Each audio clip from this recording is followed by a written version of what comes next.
সুপ্রিয় শিক্ষার্থী, আসসালামু আলাইকুম। পড়ার পক্ষ থেকে তোমাদের সকলকে সাদর আমন্ত্রণ জানাচ্ছি আজকের এই ক্লাসে। আমরা গতদিন কি করেছি? আমরা গতদিন কিন্তু এমসিকিউ নিয়ে খুব কম কথা বলেছি। আমরা মেইনলি যেটুকু পড়েছি সেটুকু ছিল আমরা সিকিউ আসলে কিভাবে লিখবো সেই ব্যাপারগুলো। সিকিউ এর একটা সেগমেন্ট আজকের ক্লাস শেষেও আপনারা পেয়ে যাবেন। কিন্তু মেইনলি আজকে আমরা যেই কাজটি করব, আপনাদের সব সময়ের অভিযোগ, ভাই আমরা কমন পাচ্ছি না কেন, কমন পাচ্ছি না কেন। এর আগে কিন্তু আপনাদের এমসিকিউ এর যে মাস্টার ক্লাস সেটা নেওয়া হয়নি। আজকের এই ক্লাসে আমি যেগুলো করাবো, ইনশাআল্লাহ মহান সৃষ্টিকর্তা যদি সহায় হন, আপনারা আশা করা যায় একটা ভালো পরিমাণ এমসিকিউ কিন্তু কমন পেতে যাচ্ছেন। ওকে, ক্লাসটা আমরা 5 মিনিট পরে শুরু করলাম, এজন্য আমি আন্তরিকভাবে দুঃখিত। আচ্ছা, আর সেকেন্ড বিষয়, আমরা একটু 2-3 মিনিট প্রথম দিকে একটু মানে টাইম দেই যেন সকলে আসতে পারে, কারণ যদিও আমরা 3টা বলেছি, 2-1 মিনিট অনেকে লেট হইতে পারে, তো 2-1টা এমসিকিউ স্কিপ হয়ে গেলে তারা আবার আরেকবার কোশ্চেন করে, তো দেখা যায় যে দেরি হয়। তার থেকে আমরা 2-1 মিনিট টাইম নিয়ে শুরু করছি। প্রিয় শিক্ষার্থীরা, এই মোস্ট ইম্পর্টেন্ট এমসিকিউ তোমরা যদি পিডিএফ আকারে পেতে চাও, ক্লাসটা শুধুমাত্র একবার শেয়ার করে ডান লিখে দাও, শেয়ার ডান।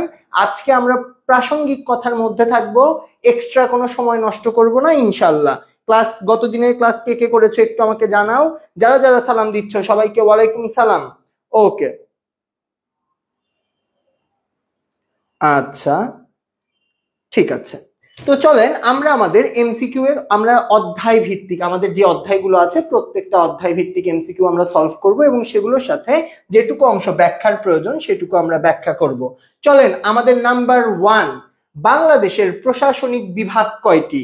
বাংলাদেশের প্রশাসনিক বিভাগ কয়টি? 5, 6, 7, 8। একটু অ্যান্সার করে ফেলেন, ঝটপট অ্যান্সার করেন। আমি আপনাদের অ্যান্সারের জন্য খুব একটা বেশি সময় কিন্তু ওয়েট করব না, ঠিক আছে? ওকে, দেখেন আমি আপনাদের বলি, প্রশাসনিক বিভাগ, প্রশাসনিক বিভাগ বলতে বোঝানো হচ্ছে বাংলাদেশের এই, বাংলাদেশ একটা বৃহৎ অংশ, এই বৃহৎ অংশের বিচার কার্য থেকে শুরু করে বিভিন্ন কাজ সম্পাদনের জন্য এই বাংলাদেশকে 8টি প্রশাসনিক বিভাগে ভাগ করা হয়েছে।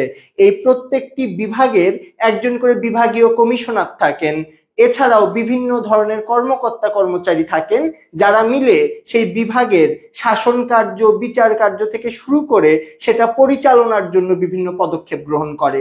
তাহলে বাংলাদেশের প্রশাসনিক বিভাগ কয়টি? 8টি। প্রশাসনিক বিভাগ অর্থ এই দেশকে শাসন করার জন্য, পরিচালনা করার জন্য বাংলাদেশকে যে 8টি ভাগে ভাগ করা হয়েছে একে আমরা বলতেছি প্রশাসনিক বিভাগ। তাহলে একের অ্যান্সার কত? 8। একটু লিখে নেন সবাই। ওকে, চমৎকার, অনেকে অ্যান্সার করতেছেন, সবার কমেন্ট পড়বো না, একটু পরে কমেন্ট পড়বো, ঠিক আছে? তারপরে আসেন, কৃষি উপকরণের উৎপাদন এবং বন্টন বিষয়ক আলোচনা ভূগোলের কোন শাখার অন্তর্ভুক্ত? নৃভূগোল, কৃষি ভূগোল, সম্পদ ভূগোল, অর্থনৈতিক ভূগোল।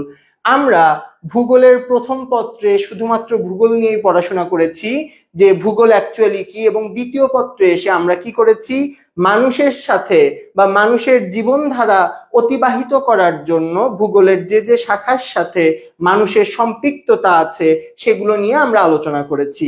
আমাদের এই কোশ্চেনটাই আপনারা দেখতে পাচ্ছেন কৃষি যে সকল উপকরণ বা উপাদান আছে সেগুলো উৎপাদন করার জন্য বা বন্টন করার আলোচনা ভূগোলের কোন শাখায় করা আছে? অবশ্যই কৃষি ভূগোলে করা আছে। তাহলে 2 এর অ্যান্সার 2 এর 2। ওকে, একটু আমি দেখি আপনারা কোনো সমস্যা থাকলে আমাকে জানাবেন, ঠিক আছে? আমরা আজকে কমেন্ট কম করব, আমরা প্রচন্ড পরিমাণে মানে ফাস্ট যাওয়ার ট্রাই করব, কিন্তু উত্তর সবাই দিবেন, তাহলে নিজেকে জাজ করতে পারবেন। 3 নাম্বার, দক্ষিণ আমেরিকা মহাদেশের অন্তর্ভুক্ত দেশ কয়টি? 10, 14, 15, 17। একটু ঝটপট অ্যান্সার করে দিতে হবে ভাই আপুরা, একটু ঝটপট অ্যান্সার করে দেন। দেখেন, দক্ষিণ আমেরিকা মহাদেশের অন্তর্ভুক্ত দেশ কয়টি? দেশ 14টি। এবং আমাদের এই সব থেকে বড় মহাদেশ কোনটি, সবচেয়ে বৃহত্তম মহাদেশ কোনটি, সেই জিনিসটা একটু আপনারা কমেন্টে লিখবেন। তারপরে চলে আসেন পরেরটাই যাই। কোনটি দক্ষিণ পূর্ব এশিয়া অঞ্চলের অন্তর্ভুক্ত নয়? একটু অ্যান্সার করতে হবে, কোনটি দক্ষিণ পূর্ব এশিয়ার অন্তর্ভুক্ত নয়। ভাইয়া পুরো একটু শেয়ার করতে হবে, শেয়ার না করলে কিন্তু আপনারা পিডিএফটা পাবেন না। তো আশা করি আপনারা একটু দ্রুত শেয়ার করে ফেলবেন।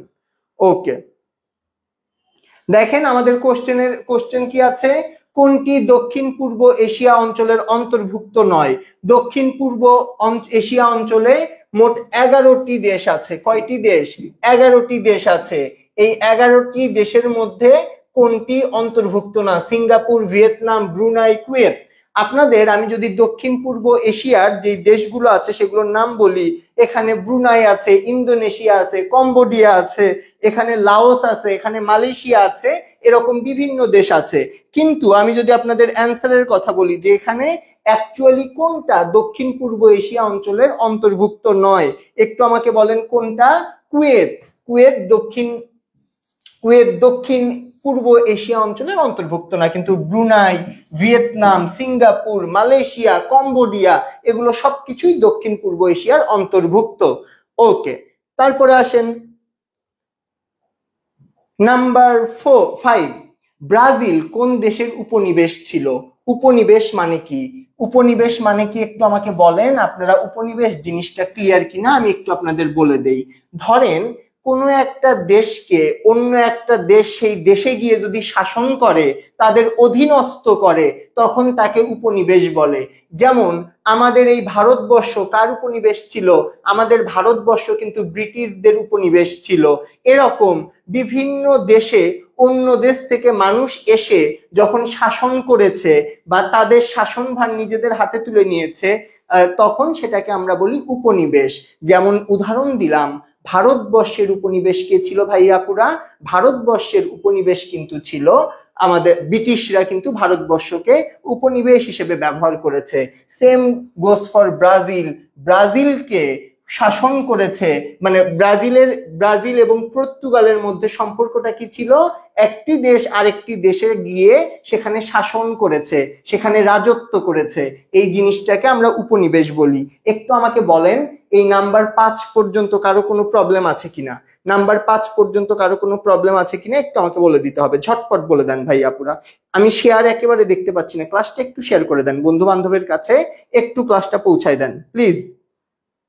ওকে, যারা সালাম দিচ্ছেন সবাইকে ওয়ালাইকুম সালাম। শুরুতেই বলেছি আজকে একটু নাম ধরে কমেন্ট একটু আমরা কম পড়ব, কারণ আজকে আমাদের অনেক কিছু পড়তে হবে, কালকে আমাদের পরীক্ষা। আচ্ছা, একটু আমি শেয়ার কম দেখতে পাচ্ছি। ভাইয়ারা শেয়ার করেন, ভাইয়ারা শেয়ার করেন, আপুরাও শেয়ার করেন। ওকে, আচ্ছা, আশা করি এই পর্যন্ত 5 নাম্বার পর্যন্ত ক্লিয়ার। আচ্ছা, চলে আসেন নাম্বার 6। মানব ভূগোল পঠন এবং পাঠনের প্রণালী বিদ্যা, বা এখানে প্রণালী বিদ্যা হবে মেইনলি, প্রণালী বিদ্যা রোডম্যাপ প্রস্তুত করেন কে? Friedrich Ratzel, Ellen Churchill Semple, Vidal de la Blache, নাকি জিন ব্রুনেইস? একটু আমাকে বলেন, মানব ভূগোল পঠন এবং পাঠন, এই যে মানুষের সাথে ভূগোলের যে সম্পর্ক বা এই ভূমির যে সম্পর্ক, সেই ভূমির সম্পর্ক পঠন মানে পড়া, এবং এটা যে পড়তে হবে, এটা জানতে হবে, এটা শিখতে হবে, এটা নিয়ে এই জিনিসটা প্রস্তুত করেন কে? রোডম্যাপ কি জানেন? রোডম্যাপ হচ্ছে কোনো একটা কাজ আপনি কিভাবে করবেন। একটু আমি কালিটা চেঞ্জ করে নেই আপনাদের সুবিধার্থে। কোনো একটা কাজ আপনি কিভাবে করবেন, মানে কাজের প্রক্রিয়া বলতে পারেন। কাজের প্রাথমিক প্রক্রিয়া, এটাকে আমরা কি বলি? রোড ম্যাপ বলি। তো এখানে আমাকে বলেছে এই যে মানব ভূগোল পঠন এবং পাঠনের প্রণালী বিদ্যা রোড ম্যাপ প্রস্তুত করেন কে? একটু নাম্বার 6 এর অ্যান্সার দিয়ে দিতে হবে ভাইয়াপুরা, একটু সবাই অ্যান্সারটা দিয়ে ফেলেন।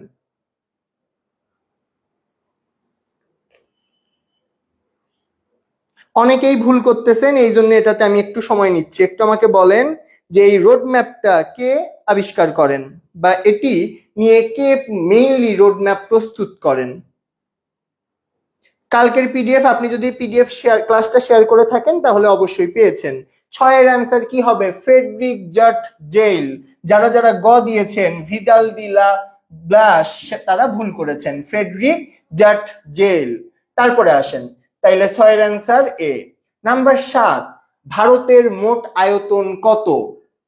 ভারতের মোট আয়তন কত? দেখেন ভারতের মোট আয়তন কত, একটু আমাকে অ্যান্সার করে দেন। আপনারা একটু দ্রুত অ্যান্সার করে দেন, এটা সবাই জানেন এবং এটা কিন্তু আসার মতো একটা কোশ্চেন, এটা আসার মতো একটা কোশ্চেন। আমরা মনে রাখতাম কিভাবে? আমরা কিন্তু কত হাজার কত লাখ এভাবে মনে রাখতাম না, আমরা পড়তাম 32 87 263। আমরা ভারতের আয়তন কিভাবে মুখস্থ করতাম? 32 87 263 এইভাবে। দেখেন এই যে ভারতের মোট আয়তন, আমরা এত ক্যালকুলেশনে যাব না, আমরা মুখস্থ করব 32, আমার সাথে বলেন একটু, সবাই বলেন, জোরে জোরে বলেন, 32 87 263 বর্গ কিলোমিটার। ভারতের আয়তন কত? 32 87 263 বর্গ কিলোমিটার। 32 87 তারপরে কত? 263 বর্গ কিলোমিটার। কালারটা চেঞ্জ করি, অনেকে হয়তো বুঝতে পারছেন না। কত একটু বলেন, একটু বলেন, সবাই জোরে জোরে বলেন। 32 87 263 বর্গ কিলোমিটার। এটা কি? ভারতের মোট আয়তন। বাংলাদেশের 1,47,570, সেখানে ভারতের দেখেন অনেকে কিন্তু 570-এর জায়গায় 610 বলে। 610 কেন বলে? আমরা ভারতের সাথে একটা সমুদ্র সীমা কিন্তু জয় করেছি, তারপরে আমাদের আয়তন কিছুটা বেড়েছে।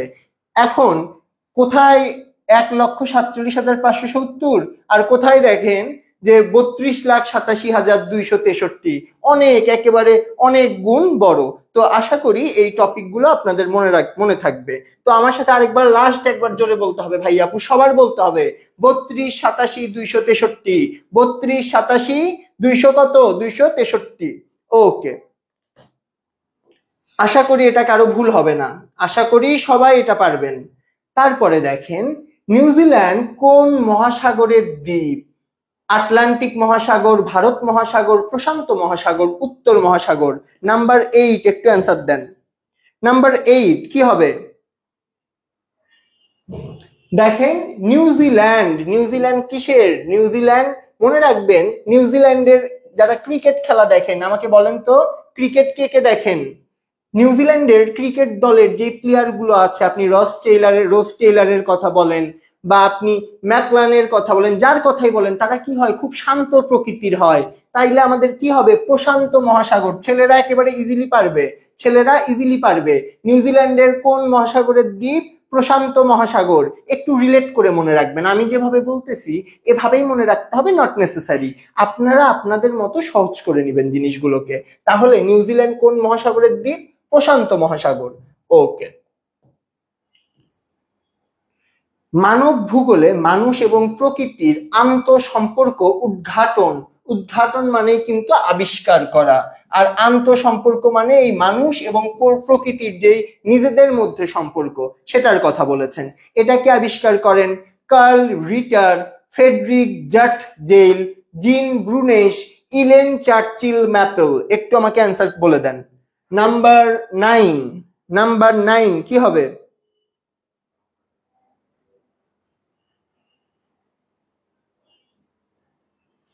যারা যারা ক্লাসে জয়েন করেছেন, রিয়াক্ট দিচ্ছেন না, কমেন্ট করছেন না, শেয়ার করছেন না, সবাই এই 3টা কাজই একটু দ্রুত করে দেন। কে কোন বোর্ডের একটু আমাকে জানাই দিতে পারেন, আমি আপনাদের ওই হিসেবে আলাদা বোর্ড ভিত্তিক একটু সাজেশন দিব কিছু জিনিস। এবং সেই সাথে যারা রিয়াক্ট কমেন্ট করছেন না, শেয়ার করেননি, পিডিএফটা পেতে গেলে কিন্তু একটু শেয়ার করতে হবে ভাই আপুরা। ওকে, 9 এর ঘ বলছেন অনেকে, চমৎকার। 9 এর অ্যান্সার কি? Elon Churchill maple. 9 এর অ্যান্সার ইলেন চার্চিল ম্যাপল। যাদের অনেকে কমেন্ট করছেন যে লাইভ দেখতে দেখতে চোখের সমস্যা হয়ে গেছে, তারা কি করতে পারেন? তাদেরকে আমি একটা অ্যাপ সাজেস্ট করতেছি, ব্লু লাইট ফিল্টার। কি নাম? Blue light filter. এই ব্লু লাইট ফিল্টার আপনারা ফোনে ইনস্টল করে নেবেন। আপনাদের চোখের মানে সেই রেটা, যে ক্ষতিকারক রশ্মিটা আপনার ফোন থেকে নির্গত হয়, সেটা অনেকাংশেই সেটা প্রিভেন্ট করবে। কি নাম? Blue light filter. ওকে, আসেন তারপরে চলে আসি 10 নম্বরে। পৃথিবীর বৃহত্তম মহাদেশ কোনটি? Africa, Asia, Europe, Australia. পৃথিবীর বৃহত্তম মহাদেশ কোনটি? এটা আপনারা সকলেই জানেন। পৃথিবীর বৃহত্তম মহাদেশ এশিয়া। এশিয়া মহাদেশে কয়টি দেশ আছে? এটা আমি সবার কাছে দেখতে চাই। বলেন, এশিয়া মহাদেশে কয়টি দেশ আছে? একটু সবাই কমেন্ট করে ফেলেন ভাইয়া, এশিয়া মহাদেশে কয়টি দেশ আছে?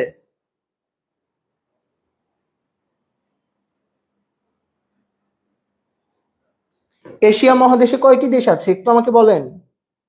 ওকে, অনেকে Jessore board, Comilla board, Dinajpur board দেখতে পাচ্ছি, যশোরের অনেক বেশি, রাজশাহী বোর্ড দেখতে পাচ্ছি। ওকে, শেখ হামিম হিসাব বিজ্ঞানের হয়েও ভূগোল ক্লাস করছে। ঠিক আছে, জ্ঞান চারিদিক থেকে বাড়ুক, কোনো সমস্যা নেই। দেখেন, এশিয়া দেশে মানে সরি এশিয়া মহাদেশে স্বাধীন এবং সার্বভৌম কয়টি দেশ আছে? 49টি দেশ আছে। স্বাধীন এবং সার্বভৌম 49টি দেশ আছে। তারপরে চলে আসেন, পরেরটায় যাই। নাম্বার 11, বাংলাদেশের উপর দিয়ে অতিক্রান্ত দ্রাঘিমা রেখা কত? 88, 90, 88 নাকি 90? দেখেন, এখানে দুইটা বিষয় আছে, আপনারা দুইটাতেই দেখতে পাচ্ছেন 88 পু পু পু পু। এখন আমার একটু বলেন, এটা দ্বারা অ্যাকচুয়ালি কি বোঝানো হয়েছে? একটু আমাকে বলতে হবে। ঠিক আছে, যারা এতদিন পড়াশোনা করছেন তারা কিন্তু মোটামুটি পারবেন জিনিসটা।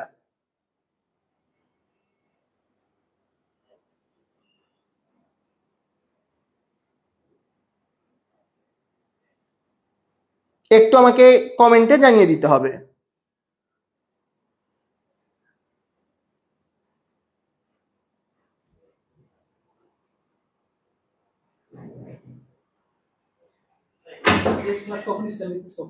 জি, আমাকে বলেন ভাই, আপনারা দিয়ে দেন। আচ্ছা, বাই দ্য ওয়ে, তোমাদের অনেকের কিন্তু ইতিহাস এবং ইসলামী ইতিহাস নিয়ে খুব কনফিউশন আছে। কালকে কিন্তু আমাদের পরো পেজে তোমাদের কিন্তু ইসলামী ইতিহাস ক্লাস হবে। কখন হবে সেটা আমরা কিন্তু জানিয়ে দিব নোটিশের মাধ্যমে। ইসলামী ইতিহাস কার কার আছে একটু আমাকে জানাই দাও তো। ইসলামী ইতিহাস কার কার আছে বলো। পূজা সাহা আছে ঢাকা বোর্ড থেকে, সাকিব ঢাকা বোর্ড। ওকে ওকে, অনেকে অ্যান্সার করছো, চমৎকার।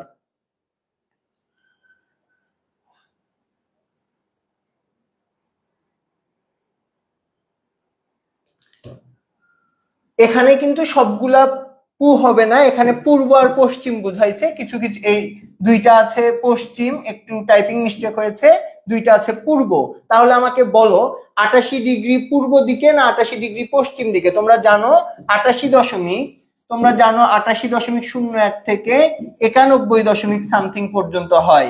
এখন 88 ডিগ্রি পূর্ব দিকে, তাইলে বাংলাদেশের উপর দিয়ে অতিক্রান্ত দ্রাঘিমা রেখা, এই কোশ্চেন আসলে 88 ডিগ্রি পূর্ব দিকে, পশ্চিম না কিন্তু পূর্ব দিকে। আশা করি এই জিনিসটা তোমরা মুখস্থ রাখবে, এটা কিন্তু পরীক্ষায় আসার মতো একটা কোশ্চেন। চলে আসো নাম্বার 12, কোনটি মানব ভূগোলের শাখা? অর্থনৈতিক ভূগোল, জনসংখ্যা ভূগোল, পরিবহন ভূগোল, নাকি এই তিনটাই অর্থাৎ সবগুলো? একটু অ্যান্সার করে ফেলতে হবে ভাইয়াপুরা। ওকে, কুমিল্লা বোর্ড থেকে দেখতে পাচ্ছি অনেকেরই দেখছি ওকে, অনেকেরই কিন্তু ইসলামী ইতিহাস এবং ইতিহাস আছে। এগুলো নিয়ে একেবারেই টেনশন করার কিছু নেই। এই ক্লাসগুলোই যে কালকে থেকে শুরু হবে, তোমাদের এক্সামের আগের রাত পর্যন্ত ক্লাস হবে এবং তোমাদের সবকিছু ক্লাসে রিভাইজ দিয়ে দেওয়া হবে ইনশাল্লাহ। একটু আমাকে 12 নম্বরের অ্যান্সারটা বলে ফেলতে হবে, আমাকে একটু 12 নম্বরের অ্যান্সারটা বলে ফেলো সবাই। ওকে, ক্লাস কিন্তু শেয়ার একটু কম হচ্ছে, একটু সবাই 2-4 জন করে ফ্রেন্ডকে একটু মেনশন দিয়ে দিই তো ভাইয়া পুরা, একটু আমরা মেনশন দিয়ে দিব, ঠিক আছে? হ্যাঁ, অ্যান্সার হবে সবগুলো, কারণ একটু আগেই তোমাদেরকে বললাম মানুষের জীবনের সাথে যেই ভূগোলগুলো সম্পর্কিত সেটাকে একত্রে আমরা মানব ভূগোল বলি। এবং মানুষের জীবনের সাথে অর্থনৈতিক একটা কানেকশন আছে, জনসংখ্যার কানেকশন আছে, মানুষ এক স্থান থেকে আরেক স্থানে যাওয়ার জন্য পরিবহনের কানেকশন আছে। তাইলে অ্যান্সার হবে আমার সবগুলো। আমার 12 অ্যান্সার ঘ। তারপরে চলে আসো তারপরেরটায়। পল ভিদাল ডি লা ব্লাশ কোন দেশের নাগরিক? France, Netherland, Russia, Japan. Number 13, number 13 এর একটু অ্যান্সার দিয়ে দাও।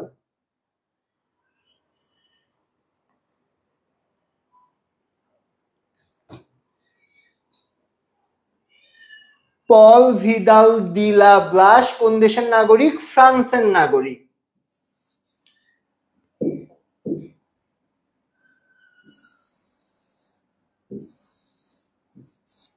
কোথাকার নাগরিক? ফ্রান্সের নাগরিক। ওকে, তারপরে আসো 14 নম্বরে। একটি অঞ্চলের নগর সভ্যতার উৎপত্তি নিয়ে আলোচনা ভূগোলের কোন শাখার কাজ? শিল্প ভূগোল, আঞ্চলিক ভূগোল, নগর ভূগোল নাকি কৃষি ভূগোল? নাম্বার 14, একটু বাচ্চারা অ্যান্সার দিয়ে দাও তো, সবাই অ্যান্সার দিয়ে দাও। নাম্বার 14 কোন ভূগোলের কাজ? এই জিনিসগুলো খুব সহজ, তোমরা কিন্তু সহজেই বুঝতে পারছো। যেখানে তোমাদের বলাই আছে, এখানে তোমাদের বলাই আছে কি নিয়ে কথা বলতেছে? অঞ্চলের নগর সভ্যতা, তাইলে সেটা হবে নগর ভূগোল।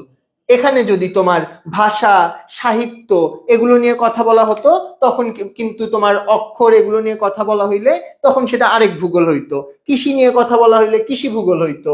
তারপর পরিবহন নিয়ে, যাতায়াত নিয়ে কথা বললে যাতায়াত মানে পরিবহন ভূগোল হতো। তো যেইটাই থাকবে তোমার সেই ভূগোল হয়ে যাবে। এই জিনিসটা ইজি, কিন্তু পরীক্ষায় তারপরেও স্যারেরা বারবার দিয়ে দেয়। সমুদ্র বন্দর গড়ে তোলা ভূগোলের কোন শাখার আলোচ্য বিষয়? পরিবহন ভূগোল, পরিবেশগত ভূগোল, নৃভূগোল, নগর ভূগোল। একটু আমাকে বলো, সমুদ্র বন্দর গড়ে তোলা ভূগোলের কোন শাখার আলোচ্য বিষয়?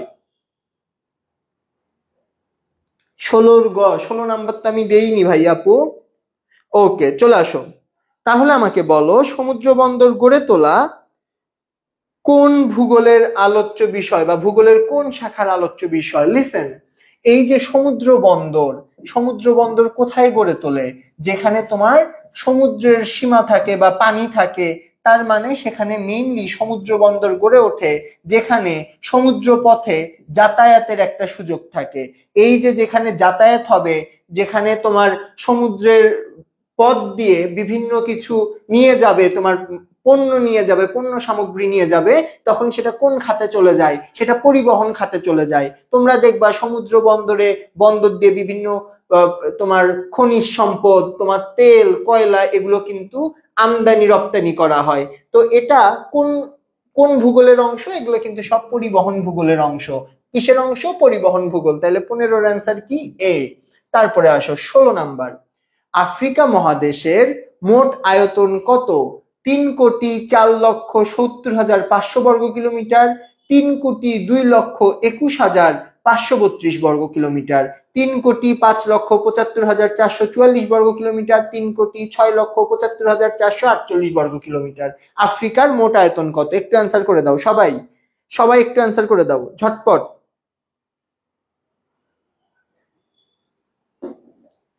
হ্যাঁ মাহাদি, আমরা সিকিউ নিয়েও কথা বলবো, কোনো সমস্যা নেই, আমরা সিকিউ নিয়েও কথা বলবো, ঠিক আছে?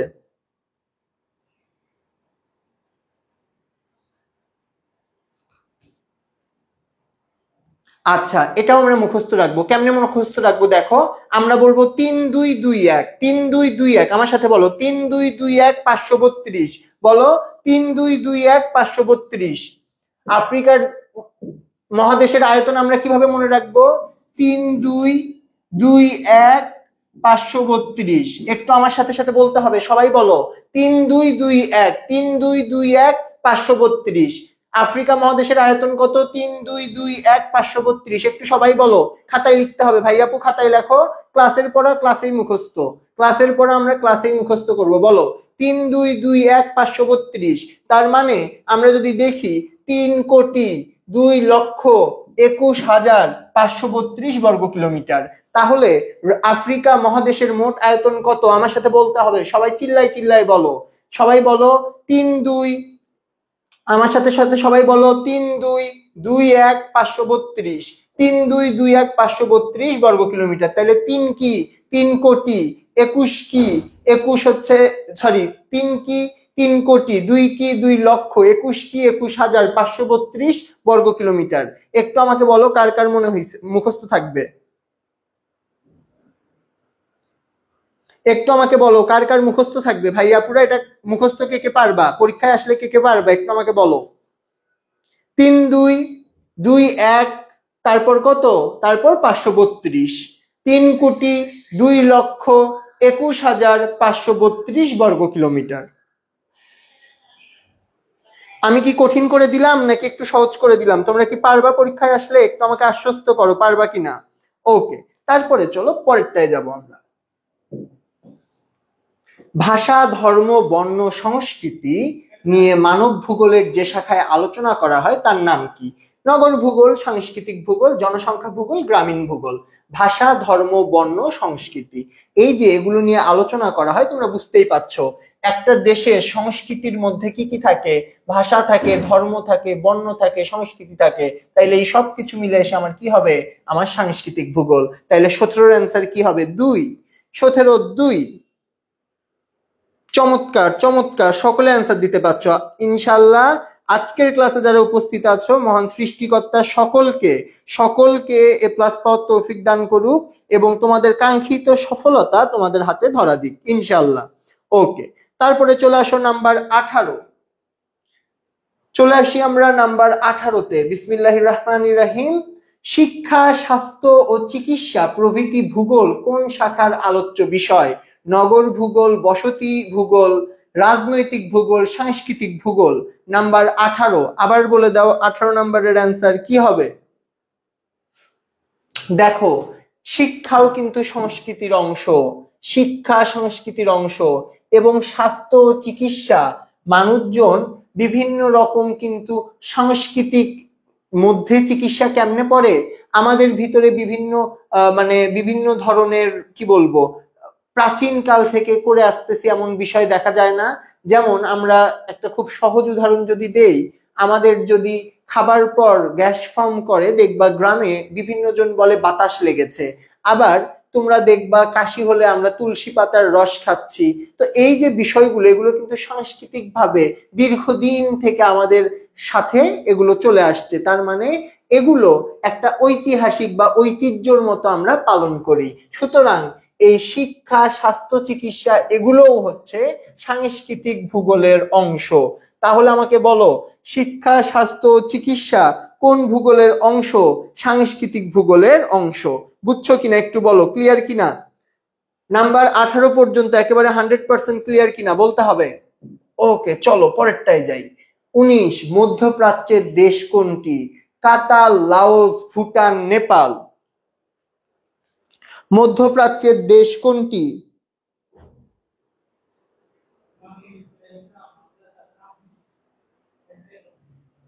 তোমরা সকলেই জানো মধ্যপ্রাচ্যের দেশের আমরা যদি কমন বৈশিষ্ট্য বলি, সেখানে প্রচুর পরিমাণ তেল সম্পদ থাকে, সেগুলো তারা কিন্তু বিশ্বের বিভিন্ন দেশে কিন্তু সাপ্লাই করে। এবং এই কাতার অনেক ফেমাস, তোমরা সবাই জানো যে মধ্যপ্রাচ্যের দেশ কি? কাতার। ওকে, তারপরে আসো তোমাদের সাথে একটু আমরা শেয়ার করে নেই আমাদের টার্গেট ডিউ ব্যাচের কথা। তোমরা যারা মানবিকের শিক্ষার্থী আছো তাদের জন্য কিন্তু আমাদের যেমন কোর্স আছে, সেরকম তোমরা যারা বাণিজ্যের আছো তাদের জন্য কিন্তু আমরা কোর্স লঞ্চ করেছি, যে এই কোর্সগুলোতে একেবারে দক্ষ কিছু শিক্ষক তোমাদের ক্লাস নিবে এবং সেই সাথে এই আগামী 17 তারিখ পর্যন্ত, মানে আগামীকাল পর্যন্ত তোমরা যারা ভর্তি হবে, আমাদের 6,000 টাকার কোর্সটি শুধুমাত্র 3,000 টাকা এনরোল করতে পারবে। তোমরা আমাদের লেকচার শিট গুলো দেখতে পাচ্ছ, তোমরা আমাদের টিচার প্যানেলকে দেখতে পাচ্ছ। আশা করছি তোমাদের স্বপ্নযাত্রা এবং তোমাদের ভর্তি যুদ্ধে তোমরা অবশ্যই বিষয়টিকে অবহেলা না করে খুব সিরিয়াস হবে এবং দ্রুত একটা ডিসিশন গ্রহণ করবে। চলো চলে আসি নাম্বার 20-এ।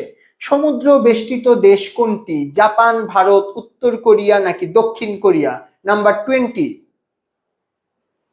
নাম্বার 20, সমুদ্র বেষ্টিত দেশ কোনটি?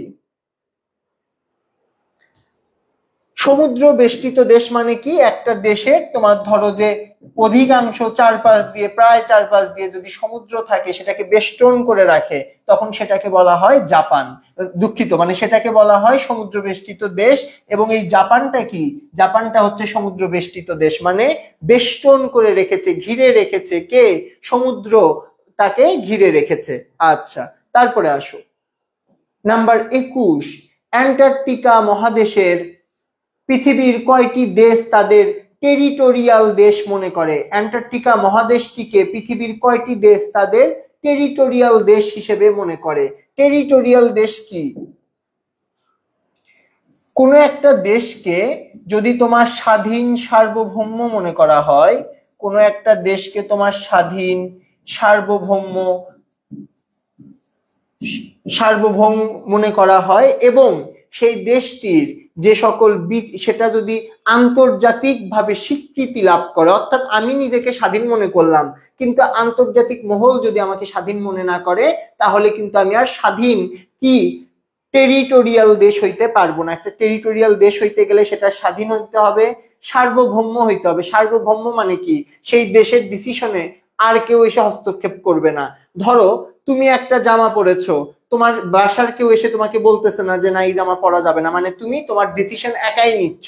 তারপরে যেটা বলতেছিলাম, একটা দেশ যদি স্বাধীন হয়, সার্বভৌম হয় এবং আন্তর্জাতিকভাবে স্বীকৃত হয়, এই তিনটা জিনিস হইলে সেই দেশটাকে আমরা কি বলতে পারি, টেরিটোরিয়াল দেশ বলতে পারি।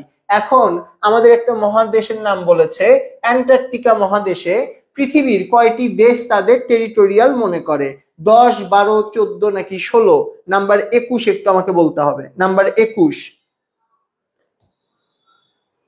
চমৎকার চমৎকার, 14টি দেশ।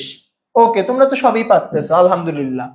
ওকে, নাম্বার 22, বনজ সম্পদ সংগ্রহ ভূগোলের কোন ধরনের বিষয়বস্তু? উৎপাদনমূলক বিষয়বস্তু, নির্মাণমূলক বিষয়বস্তু, পরিষেবামূলক বিষয়বস্তু, সম্পদগত বিষয়বস্তু? নাম্বার 22। নাম্বার 22 একটু অ্যান্সার করে ফেলতে হবে ভাইয়া পুরা। নাম্বার 22। তোমরা যারা যারা ক্লাসটি শেয়ার করে শেয়ার ডান লিখবে, তারা প্রত্যেকেই কিন্তু আমাদের পক্ষ থেকে পিডিএফ পেয়ে যাবে। ওকে, দেখো এখানে কিন্তু বলাই আছে কি, সম্পদ, বনজ সম্পদ। যেহেতু বনজ সম্পদ বলা আছে, তার মানে এটা কি বিষয়, সম্পদগত বিষয়বস্তু। As simple as that. তারপরে আসো নাম্বার 23, প্রাকৃতিক পরিবেশ নিয়ন্ত্রিত চিন্তাধারা কোনটি? নিমিত্তবাদ, সম্ভাবনাবাদ, পরিবেশবাদ, নব্য সম্ভাবনাবাদ। নব্য মানে কি, নতুন। নব্য মানে নতুন। একটু আমাকে 23 নম্বরের অ্যান্সার বলে দাও। আমাকে একটু 23 নম্বরের অ্যান্সারটা বলে দাও, ঝটপট বলে দাও।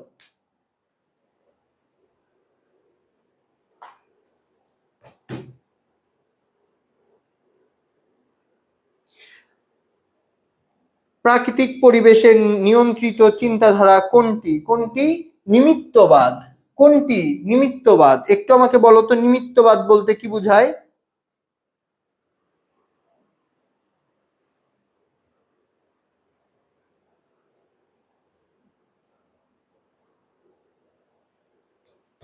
প্রাকৃতিক পরিবেশ নিয়ন্ত্রিত চিন্তাধারা কোনটি? নিমিত্তবাদ, সম্ভাবনাবাদ, পরিবেশবাদ নাকি নব্য সম্ভাবনাবাদ? নিমিত্তবাদ বলতে বোঝানো হয় এই যে প্রকৃতিতে যেই ঘটনাগুলো ঘটবে, এগুলা এক পূর্ব নির্ধারিত হয়ে আসে, বা প্রকৃতির এটার উপর একটা নিয়ন্ত্রণ আছে, এই রকম একটা চিন্তাধারাকে বলা হয় নিমিত্তবাদ। ওকে, তারপরে চলে আসো আমাদের নাম্বার 24, ভূগোলের প্রধান অংশ কয়টি? 2, 3, 4, 5? একটু বলো ভূগোলের প্রধান অংশ কয়টি?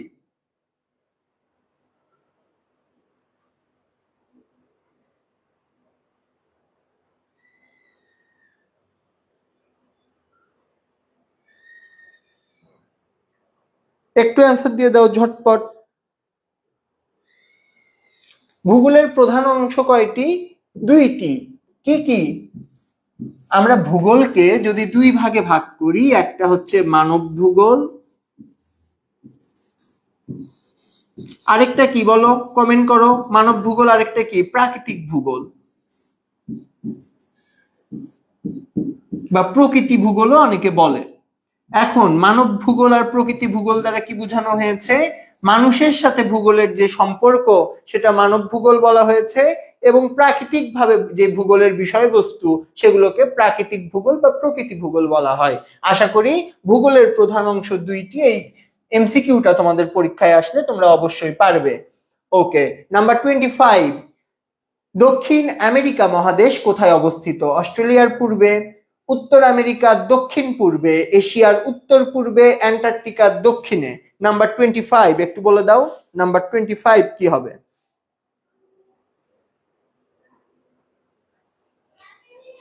দেখো, এশিয়ার উত্তর পূর্বে দক্ষিণ আমেরিকা অবস্থিত। এটা মনে রাখবা কেমনে? এখানে দেখো, তোমার এখানে বলা আছে না দক্ষিণ আমেরিকা মহাদেশ, দক্ষিণ আমেরিকা, এখানে যেহেতু দক্ষিণ বলা আছে তুমি মনে রাখবা ইজিলি, তাইলে এখানে আমি অপোজিট বসাবো, এখানে উত্তর এখানে দক্ষিণ। তার মানে দক্ষিণ আমেরিকা কোথায় অবস্থিত? এশিয়ার উত্তর পূর্বে। কোথায়? উত্তর পূর্বে। এশিয়ার উত্তর পূর্বে কি অবস্থিত? দক্ষিণ আমেরিকা। এশিয়ার উত্তর পূর্বে দক্ষিণ আমেরিকা। একটু আমার সাথে বলো, এশিয়ার উত্তর পূর্বে দক্ষিণ আমেরিকা। দক্ষিণ আমেরিকা কোথায়? এশিয়ার উত্তর পূর্বে। এশিয়ার উত্তর পূর্বে কি অবস্থিত বলো, সবাই একসাথে বলো, দক্ষিণ আমেরিকা। দক্ষিণ আমেরিকা কোথায় অবস্থিত? এশিয়ার উত্তর পূর্বে। এই যে আমি এতবার রিপিট করি, ক্লাসের জিনিসটা কিন্তু তোমাদের ক্লাসেই মনে থাকার কথা।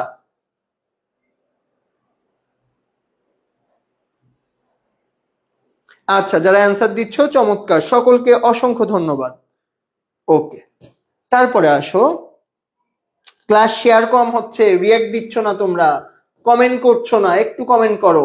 আমরা তারপরে চলে আসি ভূগোল দ্বিতীয় পত্র, সরি, সেখানে আমরা দ্বিতীয় অধ্যায় অর্থাৎ জনসংখ্যা নিয়ে পড়ব। ধরন অনুযায়ী অভিগমনকে কয় ভাগে ভাগ করা হয়? অভিগমন কি? অভিগমন কি বলো? অভিগমন হচ্ছে জীবিকা নির্বাহের তাগিদে, কিংবা আমি যদি সহজ ক্যাজুয়াল বাংলায় বলি, ইনকাম করার জন্য, টাকা পয়সা আয় করার জন্য একটা মানুষ এক স্থান থেকে অন্য স্থানে যদি দীর্ঘদিনের জন্য, কি দীর্ঘদিন অথবা স্থায়ীভাবে, মানে একবারে যাইতে পারে বা অনেক দিনের জন্য যাইতে পারে, একটা মানুষ ইনকামের জন্য দীর্ঘদিনের জন্য কিংবা স্থায়ীভাবে যদি কোথাও যেতে চায়, মানে কোথাও চলে যায়, সেটাকে কি বলা হয়? অভিগমন। অভিগমনের ইংরেজি একটা শব্দ আছে, মাইগ্রেট। মাইগ্রেট মানে এক স্থান থেকে অন্য স্থানে চলে যাওয়া, আর যারা চলে যায় তাদেরকে মাইগ্রেন্ট পিপল বলা হয়। ওকে, তাহলে আমাকে বলো, ধরন অনুযায়ী অভিগমনকে কয় ভাগে ভাগ করা যায়? 5, 4, 3, 2। একটু আমাকে বলতে হবে, ঝটপট বলে দাও ভাইয়া, পুরা ঝটপট বলে দাও। নাম্বার 1 কি হবে? কয় ভাগে? 3 ভাগে। কয় ভাগে? 3 ভাগে। তারপরে আসো পরেরটায় যাই। বাংলাদেশ 1981 সালে বাংলাদেশে মৃত্যু হার কত ছিল? 1981 সালে বাংলাদেশে মৃত্যু হার কত ছিল? মানে মানুষের মারা যাওয়ার যে হার, সেই হার কত ছিল? 10.5, 11.5, 12.5, 13.5? একটু অ্যান্সার দিতে হবে, একটু অ্যান্সার দিয়ে দাও।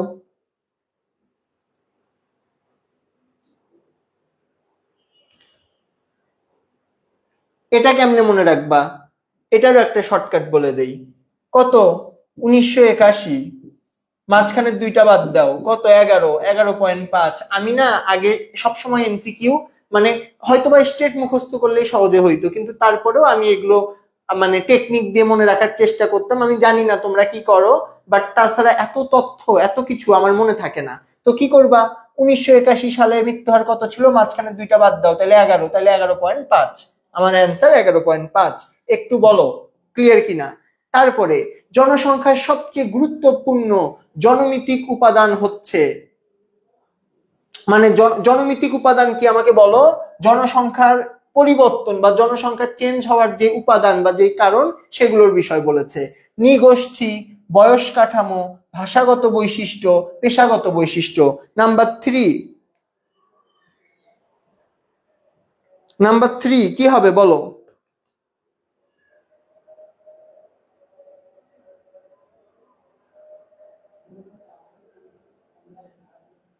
1 নাম্বার কি ছিল?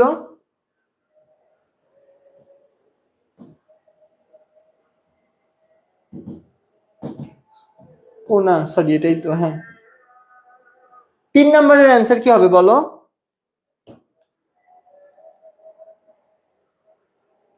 তিন নাম্বার কি হবে একটু বলো।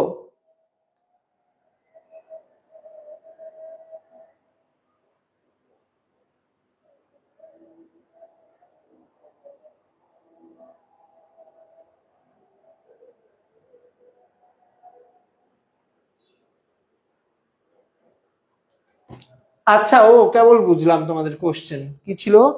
1 নাম্বার কই গেল? আচ্ছা, দেখো অভিগমন বা এই মাইগ্রেন্ট কয় ভাবে হইতে পারে। মাইগ্রেন্ট তোমার আন্তর্জাতিক হইতে পারে, অর্থাৎ তুমি একটা দেশ থেকে অন্য একটা দেশে চলে গেলা, ধরো তুমি বাংলাদেশে থাকো, তুমি চলে গেলা কাতারে। আবার আরেকটা হইতে পারে জেলা ভিত্তিক। জেলা ভিত্তিক বলতে আমরা কি বুঝাই, এক জেলা থেকে ধরো আরেক জেলায় চলে গেল, এই ঢাকা থেকে ধরো দিনাজপুরে চলে গেল, সেটাকে আমরা কি বলি, আন্ত অভিগমন। কি? আন্ত অভিগমন।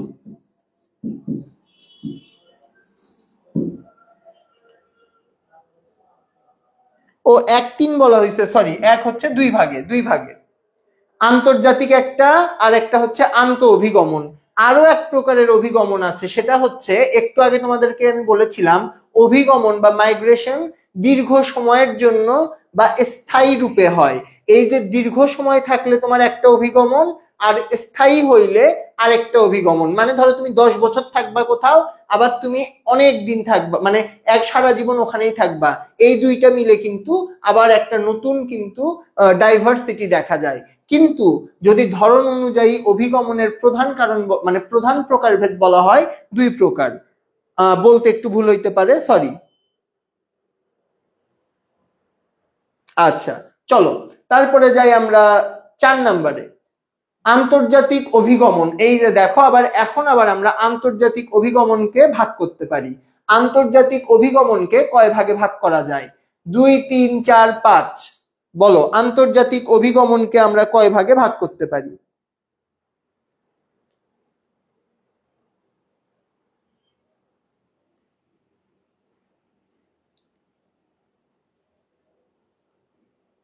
আচ্ছা, একটু আমাকে বলো আন্তর্জাতিক অভিগমনকে আমরা কয় ভাগে ভাগ করতে পারি? আন্তর্জাতিক অভিগমনকেও কিন্তু আমরা 2 ভাগে ভাগ করতে পারি।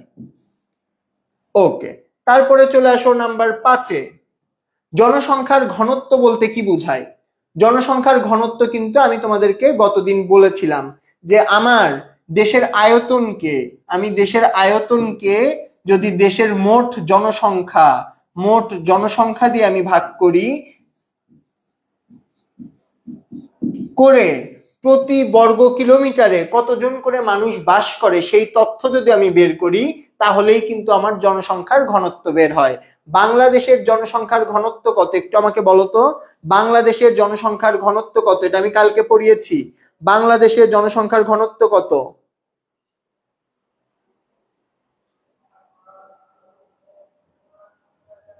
বাংলাদেশের জনসংখ্যার ঘনত্ব কত ভাইয়াপুরা? একটু দ্রুত বলতে হবে।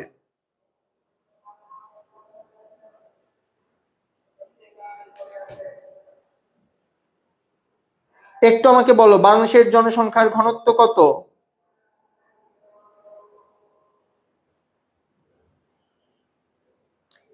ওকে, দেখো তোমাদের কি বললাম, আয়তনকে আমি জনসংখ্যা দিয়ে ভাগ করে আমার প্রত্যেক বর্গ কিলোমিটারে, এটা যদি আমি তোমাদের একেবারে বাস্তবে একটা উদাহরণ দেই, তাহলে উদাহরণটা এমন হবে, আমরা কিছুক্ষণ আগেই দেখলাম বাংলাদেশের আয়তন আমরা কত বললাম, বাংলাদেশের আয়তন আমরা বললাম 1,47,570, কোথাও কোথাও 610 বলে কোথাও কোথাও। এটাকে আমাদের যে জনগণ, আমাদের যে জনসংখ্যা, আমাদের জনসংখ্যা কত, আমরা অনেকে 18 কোটি বলি, আমরা 20 কোটি বলি, তো যেটাই হোক সেটা দিয়ে যদি আমি ভাগ করে প্রত্যেক কিলোমিটারে কয়জন বাস করে, ধরো আমাদের বাংলাদেশে প্রত্যেক কিলো মানে মিটারে কতজন, 1090 জন বাস করে, এইটাকে আমরা কি বলতেছি, ঘনত্ব বলতেছি। তাহলে জনসংখ্যার ঘনত্ব বলতে মোট জনসংখ্যা, নারী পুরুষের অনুপাত, জনবসতির নিবিড়তা, জনসংখ্যার অবস্থানগত বিস্তৃতি, কোনটা বুঝাবে বলো? একটু আমাকে বলো কোনটা বুঝাবে। একটু ঝটপট বলতে হবে ভাইয়াপুরা, কোনটা বুঝাবে? তোমার একটা মানুষের জনবসতি বা বাসস্থান কত কাছাকাছি বা 1 কিলোমিটারের মধ্যে কতজন বাস করতেছে, এটাই তো। তাহলে আমার কি হবে, জনবসতির নিবিড়তা। এই জায়গা থেকে কিন্তু তোমার খ নাম্বারের একটা প্রশ্ন আসতে পারে সৃজনশীলে, তো এটাও একটু মাথায় রাখো। 1990 সালে সমগ্র পৃথিবীর মোট আয়তন কত ছিল? 5122 মিলিয়ন, 5245, 5255, 5132। নাম্বার 6 কি হবে বলো? একটু নাম্বার 6 নাম্বারটা একটু বলে দাও।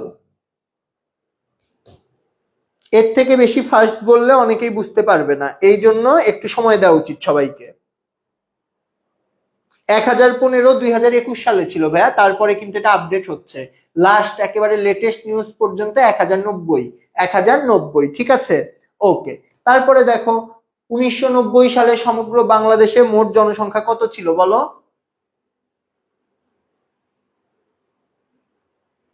এটা কেমনে মনে রাখবা, এটাও আমরা মুখস্থ করি। বলো 1990 সালে আমাদের কতজন ছিল? 5255, 5255, এভাবে আমরা মুখস্থ রাখি, ঠিক আছে। 5255, মানে আমি এই টুটা এমনি লিখলাম যে আলাদা করার জন্য, তোমরা মনে রাখবা 5255। আচ্ছা, ইয়ে কোথায় গেল? কিভাবে মনে রাখবা বলো? বাংলাদেশের পৃথিবীর 1990 সালে মোট জনসংখ্যা কত ছিল? 5255। এই তিনটা ডিজিটই সেম, মাঝখানে দুইটা আলাদা। তো 5255, 1990 সালে জনগণ ছিল 5255। একটু বারবার বলো, আমার সাথে রিপিট করো, 5255। ওকে, তাইলে 6 এর অ্যান্সার কত? 6 এর অ্যান্সার কত হবে বলো? 6 এর অ্যান্সার হবে 3, গ নাম্বার, গ নাম্বার। আচ্ছা, 7 নাম্বার। এখন দেখো এখানে কিছু বিষয় আছে, তোমরা এক একজন এক এক পাবলিকেশনের বই ফলো করো, এই তথ্যগুলোতে দেখা যায় একটু কম বেশি হয়, তো এই জিনিসটা অ্যাডজাস্ট করে নিতে হবে। 5 নাম্বার, 5 নাম্বার কে বোঝনি, দাঁড়াও তো একটু। জনসংখ্যার ঘনত্ব বলতে বোঝানো হয় জনবসতির নিবিড়তা, জনবসতির নিবিড়তা, যে এক কিলোমিটার জায়গার মধ্যে কতজন মানুষ বাস করতেছে, সেই জনসংখ্যার নিবিড়তাকে বলা হচ্ছে, কি বলা হচ্ছে, জনসংখ্যার ঘনত্ব। এবং ঘনত্ব কিভাবে নির্ধারণ করা হয় সেটা আমি দেখিয়ে দিয়েছি। 8 নাম্বার, আন্তর্জাতিক অভিগমন প্রধানত কত প্রকার, কতটি কারণে হয় একটু আমাকে বলো। আন্তর্জাতিক অভিগমন প্রধানত কয়টি কারণে হয়? 2 3 4 5, 2 3 4 5।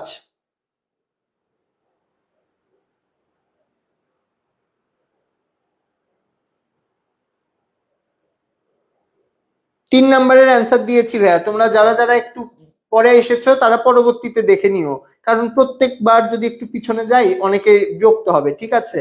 ওকে, আন্তর্জাতিক অভিগমন প্রধানত কয়টি কারণে হয় একটু আমাকে বলো। নাম্বার 8 কি হবে? নাম্বার 8,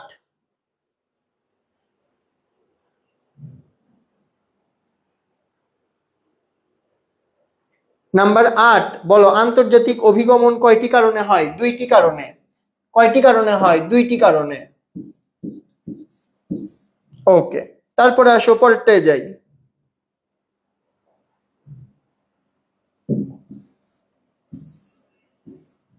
9 নাম্বার, কত বছর বয়স থেকে বৃদ্ধ জীবন শুরু হয়? 60, 55, 50, 45।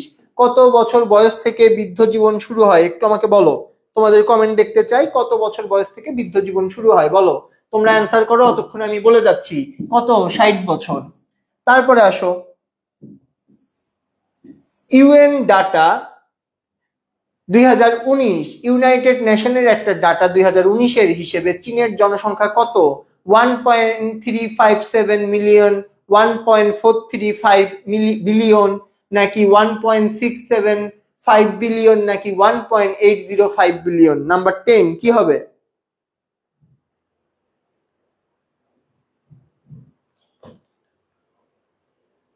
এটাও তোমরা কিন্তু খুব ইজিলি সংখ্যাটা মনে রাখতে পারো, যে এখানে একেবারে 3 4 5 সব থাকবে, তার মানে 1.435। এখানে দেখো একটু সিরিয়াল ব্রেকিং থাকলেও কিন্তু তোমার মনে রাখার জন্য যথেষ্ট, যে 1.435 কত? 1.435 বিলিয়ন। একটু বলো, 2019 সালে, 2019 সালে চীনের জনসংখ্যা কত ছিল? 1.435। একটু আমাকে বলো কত ছিল? 1.435 বিলিয়ন। একটু খাতায় লিখে নাও তো। এই ওঠো ওঠো ওঠো, শুয়ে থেকে ক্লাস করা যাবে না, একটু খাতায় লিখতে হবে, লিখতে হবে ভাইয়া, পুরো লিখতে হবে। একটু লেখো, সবাই লেখো, একটু সবাই লেখো, দ্রুত লেখো।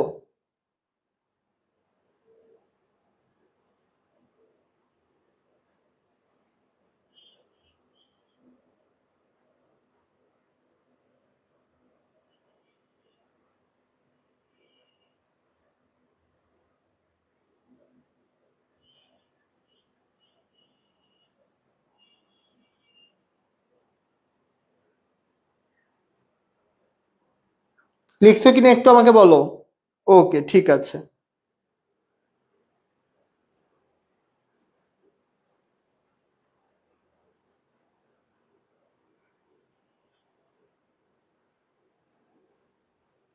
আচ্ছা, তারপরে চীনের বায়োডাটা জেনে যে কি লাভ সেটা তো আমরাও বুঝি না, কিন্তু পরীক্ষায় আসবে, তোমাদের লাভ একটাই, অ্যান্সার করতে পারলে এ প্লাস পাবা। ইউএন ডাটা 2019-এর হিসাব মতো বর্তমান পৃথিবীর জনসংখ্যা কত? 7.1 billion, 7.2 billion, 7.3 billion, 7.5 billion. Number 11, একটু অ্যান্সার করো তো।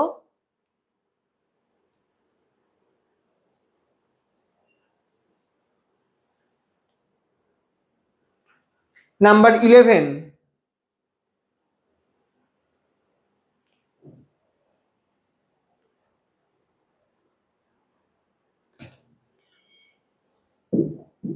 ইউএন ডাটা 2019-এর হিসেব মতে বাংলাদেশের জনসংখ্যা কত ছিল? 7.5, 7.5 বিলিয়ন। ওকে, তারপরে আসো। 2021 সালে অর্থনৈতিক সমীক্ষা অনুযায়ী বাংলাদেশের মোট জনসংখ্যা কত? এটার অ্যান্সার একটু তোমরা সকলেই করো।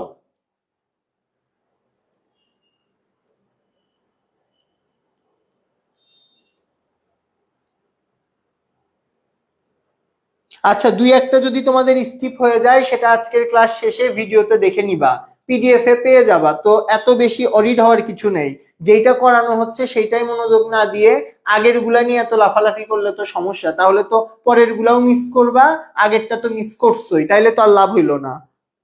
যেটা করাচ্ছি তোমরা সেটা দেখো।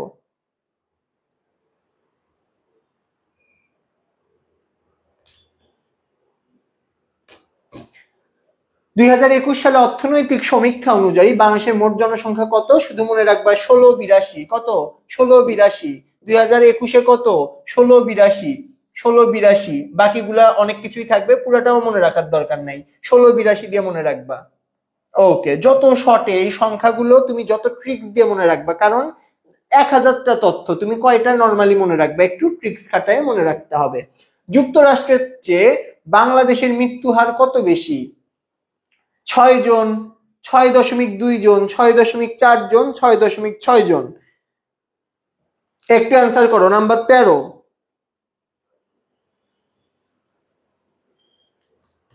কতজন? 6.2 জন। পিডিএফ কই পাবা? ক্লাস শেয়ার করে ডান লিখে দাও, তাহলেই পিডিএফ পেয়ে যাবা। ওকে, তারপরে চলো 14, 2020 সালের হিসাব অনুযায়ী দক্ষ প্রবাসী বাংলাদেশি সংখ্যা কত? এটার একটু অ্যান্সার করো। নাম্বার 14, একটু অ্যান্সার করে ফেলো।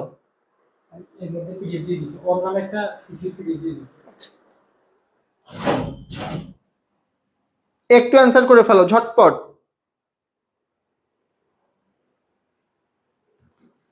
কত? 2020 সালের হিসাব অনুযায়ী দক্ষ প্রবাসীর সংখ্যা 61,719। আমার সাথে বলো কত? 61,719। 14 ক 61,000 কত? 719। ওকে, তারপরে আসো পরেরটায়, 61,719। পৃথিবীর জনসংখ্যা 3 বিলিয়ন ছিল কত সালে? পৃথিবীর জনসংখ্যা 3 বিলিয়ন ছিল 1960 সালে। 1960 সালে। কবে? 1960 সালে। আমরা একটু দ্রুত যাব, ঠিক আছে, আমাদের অনেক এমসিকিউ সলভ করব। 1960 সালে পৃথিবীর জনসংখ্যা 3 বিলিয়ন ছিল। তারপরে আসো, অভিগমনের ফলে মানুষের শারীরিক পরিবর্তনের জন্য দায়ী কোনটি? আর্থিক পরিবর্তন, আবহাওয়ার পরিবর্তন, জনসংখ্যার পরিবর্তন, আচরণগত পরিবর্তন। দেখো, অভিগমনের ফলে মানুষ এক স্থান থেকে অন্য স্থানে যায়, পৃথিবীর সব স্থানের আবহাওয়া কি এক? পৃথিবীর কিন্তু সব জায়গার আবহাওয়া এক না, এই জন্য আবহাওয়ার কারণে কিন্তু কি হয়, শারীরিক বিভিন্ন পরিবর্তন ঘটে। কি ঘটে? আবহাওয়ার কারণে কি ঘটে? শারীরিক পরিবর্তন।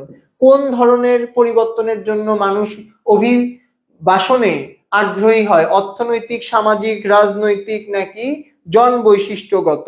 কোন কারণে? অর্থনৈতিক, যে অভিগমন করলে মানুষের টাকা পয়সা আসে, আয় বৃদ্ধি পায়, যারা বিদেশে থাকে দেখবা যে খালি ডলার পাঠায়, তো এই জন্য অর্থনৈতিক পরিবর্তনের জন্য কিন্তু তারা বাইরে যায়। জনমিতিক ট্রানজিশনাল মডেলে কি ব্যাখ্যা করা হয়? জন্মহার, মৃত্যুহার, জনসংখ্যা বৃদ্ধি নাকি জন্ম ও মৃত্যুহার দুইটাই? নাম্বার 18 একটু আমাকে বলো। তোমাদেরকে কালকে কিন্তু আমি পড়াইছিলাম, সেখানে আমরা কি দেখেছিলাম? আমরা যে গ্রাফ বা যে লেখচিত্র দেখেছিলাম, সেখানে কিন্তু তোমাদের মনে আছে কিনা আমি জানি না, এখান থেকে না, 10, 20, 30, 40, এটা কি বিআর বার্থ রেট আর ডেথ রেটের যে সংখ্যা, সেই সংখ্যাটা দেখায় যে শুরুর দিকে জন্মহারও বেশি থাকে, মৃত্যুহার, এটা যদি বার্থ রেট হয়,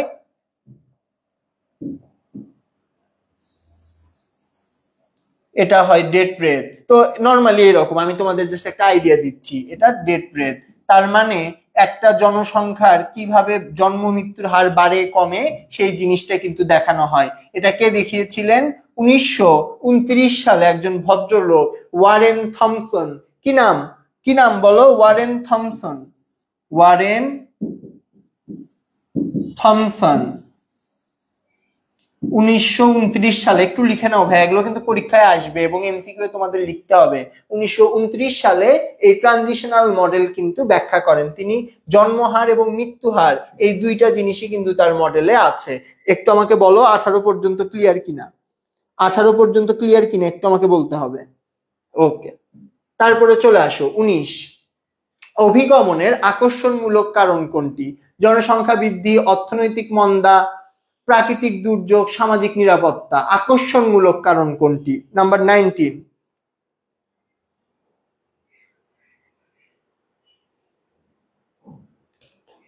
আকর্ষণমূলক কারণ কোনটি বলো? আকর্ষণমূলক কারণ হচ্ছে সামাজিক নিরাপত্তা। অনেকে কিন্তু নিরাপত্তার কারণে চলে যায়। এই যে গতবারের প্রধানমন্ত্রী কিন্তু চলে গেছে, এখন পালিয়ে গেছে, কিন্তু এটাও কিন্তু আমরা কিসের মধ্যে ফেলবো? অভিগমন। মাইগ্রেশন শব্দটি কোন শব্দ? জাপানি, ফরাসি, ইংরেজি, ল্যাটিন? নাম্বার 20। নাম্বার 20 কি হবে বলো? নাম্বার 20 কি শব্দ? ইংরেজি শব্দ। মাইগ্রেশন কি শব্দ? ইংরেজি শব্দ। ওকে, তারপরে আসো পরেরটাই।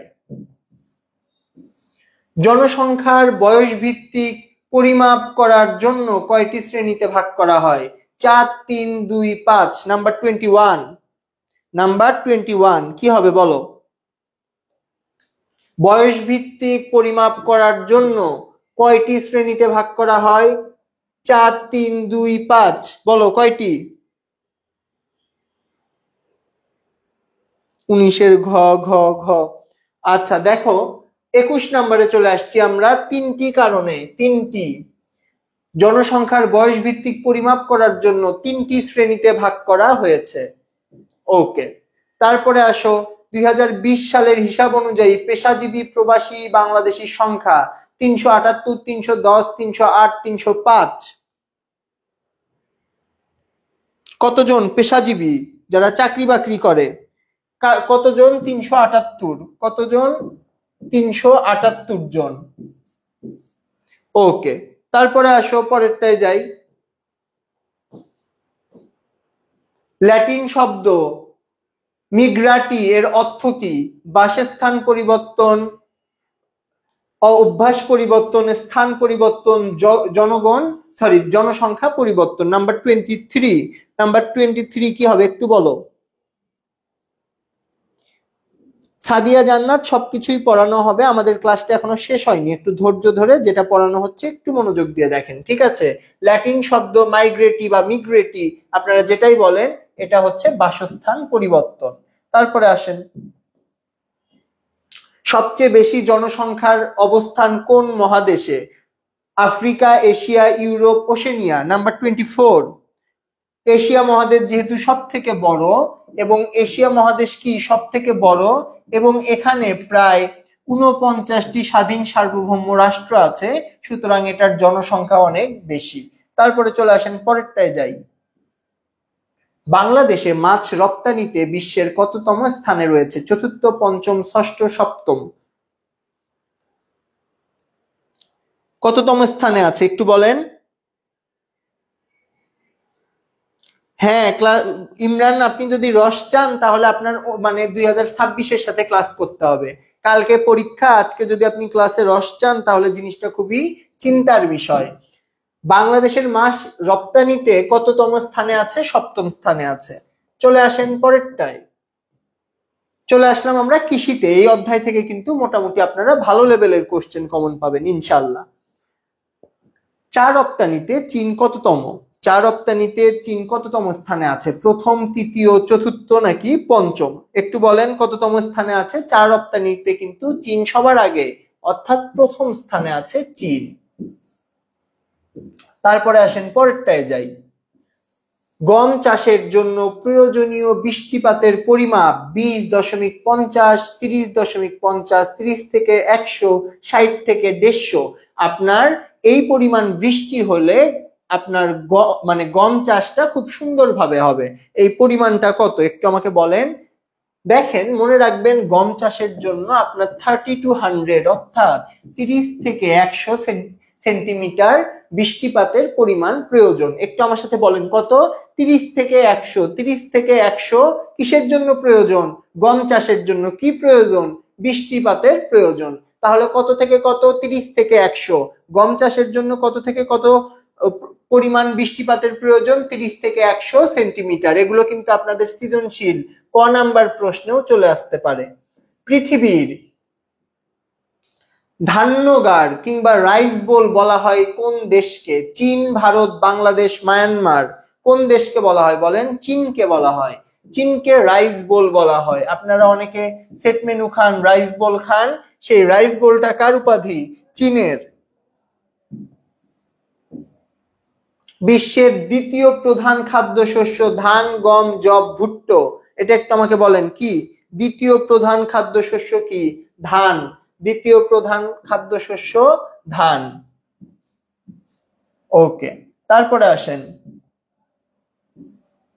পৃথিবীর প্রধান গম উৎপাদনকারী দেশ রাশিয়া, যুক্তরাষ্ট্র, ভারত নাকি গণচীন? চীনের আগের নাম হচ্ছে গণচীন, ঠিক আছে? চীনের পূর্বের নাম ছিল গণচীন, বর্তমানে গণচীনের নাম শুধুমাত্র চীন। তারপরে আসেন 6 নাম্বার। জাপানিকা ও ইন্ডিকা প্রভৃতির ধান কোন অঞ্চলে উৎপাদিত হয়? তুন্দ্র, মৌসুমী, পার্বত্য, সামুদ্রিক? কি হবে বলেন? জাপানিকা এবং ইন্ডিকা এগুলো কিন্তু পার্বত্য অঞ্চল বা পাহাড়ি অঞ্চলে কিন্তু উৎপন্ন হয়। এগুলো কিন্তু আপনাদের সৃজনশীল কয়ের জন্য খুবই ইম্পর্টেন্ট। এটা খুবই ইম্পর্টেন্ট, ভেরি ভেরি ইম্পর্টেন্ট, একটু লিখে নিতে পারেন। ওকে, চমৎকার চমৎকার, অনেকেই অ্যান্সার দিতে পারছেন।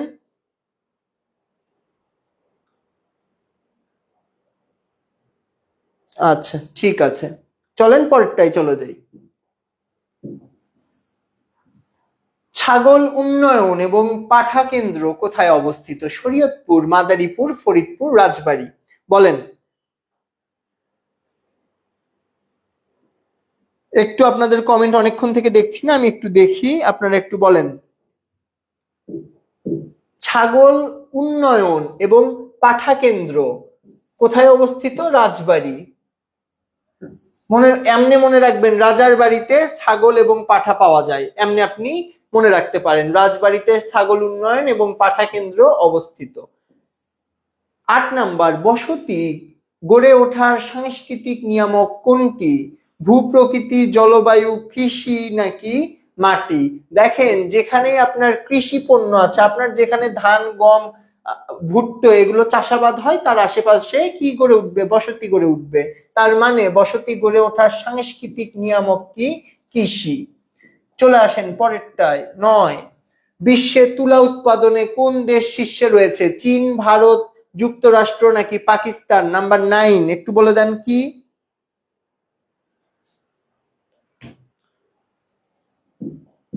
এটাও কিন্তু চীন। ওকে, তাহলে আসেন, তাইলে চীনকে কি বলা, রাইস বোল বলা হয় কোন দেশকে বলেন? রাইস বোল বলা হয় কোন দেশকে? আবার আপনাদের পুরাতন পড়ায় ফিরিয়ে নিয়ে যাই। রাইস বোল বলা হয় কোন কোন দেশকে? গম উৎপাদনকারীও কিন্তু চীন, গণচীন মানেই চীন। আর রাইস বোল বলা হয় কাকে? চলে আসেন, রাইস বোল বলা হয় কাকে, কোন দেশকে রাইস বোল বলা হয়? রাইস বোল চীন। আপনার এখানে বিশ্বের দ্বিতীয় প্রধান খাদ্য দ্রব্য, এটা আপনাদেরকে আমি বললাম ধান। তারপরেরটায় আসেন, অনেকে বারবার কোশ্চেন করছেন দেখে রিপিট করলাম। তারপরে আসেন পৃথিবীর প্রধান গম উৎপাদনকারী দেশ, এটাও গণচীন। তারপরে আসেন জাপানিকা ও ইন্ডিকা কোন অঞ্চলে উৎপাদিত হয়? এটা উৎপাদিত হয় পার্বত্য অঞ্চলে। তারপরে আসেন ছাগল উন্নয়ন এবং পাঠা কেন্দ্র কোথায়? রাজবাড়ী। তারপরে আসেন বসতি গড়ে ওঠার সাংস্কৃতিক নিয়ামক কি? কৃষি। তারপরে আসেন বিশ্বে তুলা উৎপাদনে কোন দেশ শীর্ষে রয়েছে? চীন। এখন আমাকে বলেন, কোনো কোশ্চেন আছে? কোনো কোশ্চেন আছে বলেন? ওকে, ঠিক আছে।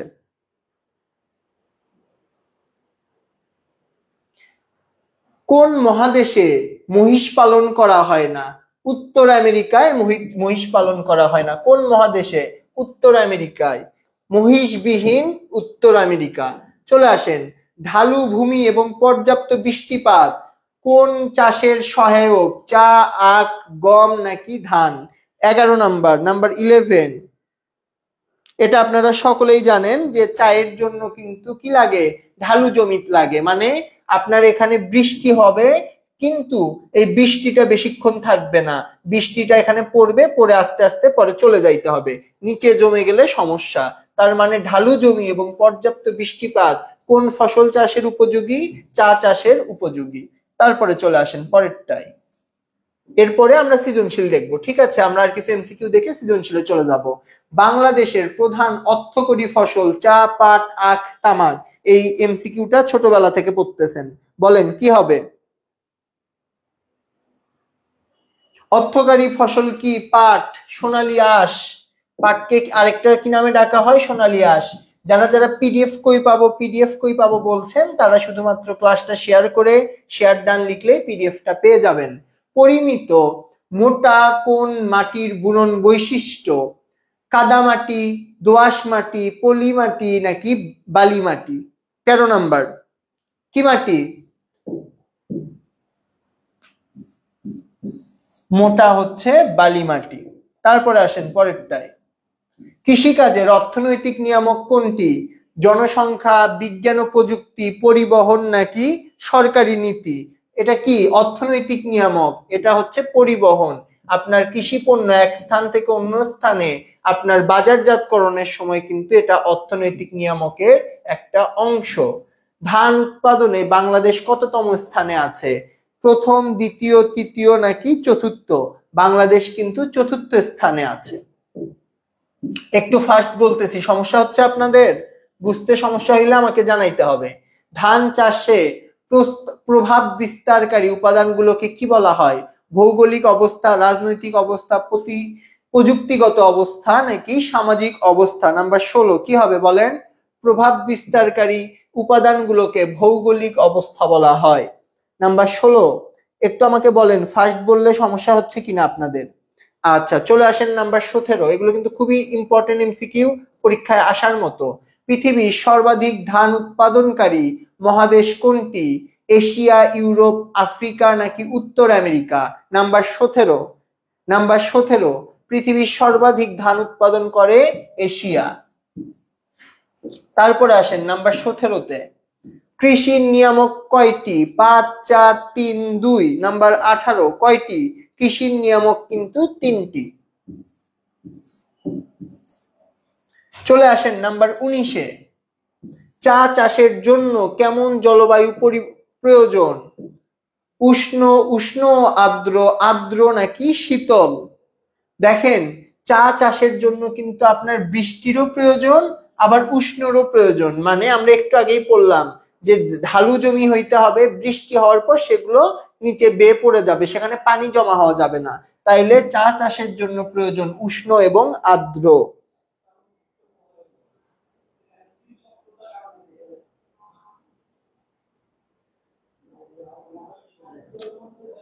ওকে, যারা নতুন নতুন জয়েন করছেন তারা অবশ্যই অবশ্যই কিন্তু একটু কমেন্ট করেন, আপনারা অ্যান্সার দেন। আমি অ্যান্সার দেখি বা না দেখি, আপনারা একটু অ্যান্সার দেওয়ার চেষ্টা করেন, তাহলে আপনাদের প্রস্তুতিটা একটু ঝালাই হয়ে যাবে। চলেন, বিশ্বের আখ উৎপাদনকারী দেশ কোনটি? থাইল্যান্ড, ভারত, ব্রাজিল, চীন। নাম্বার 20 কি হবে বলেন?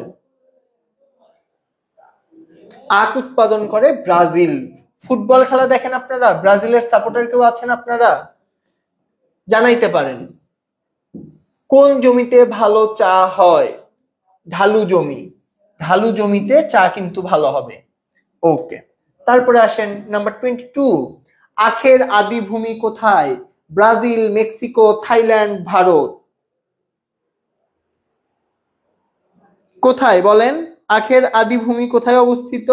ভারতে, আমাদের প্রতিবেশী ভারতে। ওকে, তারপরে আসেন নাম্বার 23, ধান উৎপাদনে কোন দেশ তৃতীয় স্থানে রয়েছে? বাংলাদেশ কত নাম্বারে? ধান উৎপাদনে বাংলাদেশ কিন্তু চতুর্থ। ধান উৎপাদনে বাংলাদেশ চতুর্থ। তাহলে বলেন কোন দেশ তৃতীয় স্থানে রয়েছে?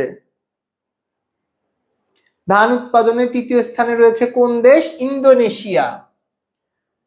ওকে, ব্রাজিলে একজন হাহা দিয়েছেন, সম্ভবত উনি আসলে আর্জেন্টিনার সাপোর্টার হতে পারে।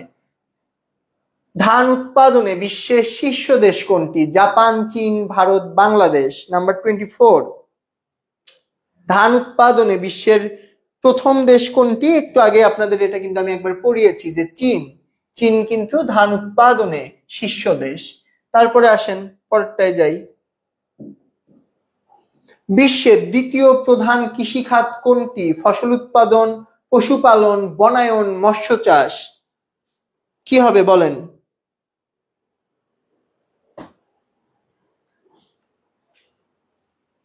তিথি, আপনার বইয়ে হয়তোবা নতুন যে আপডেট সেই আপডেটটা নেই।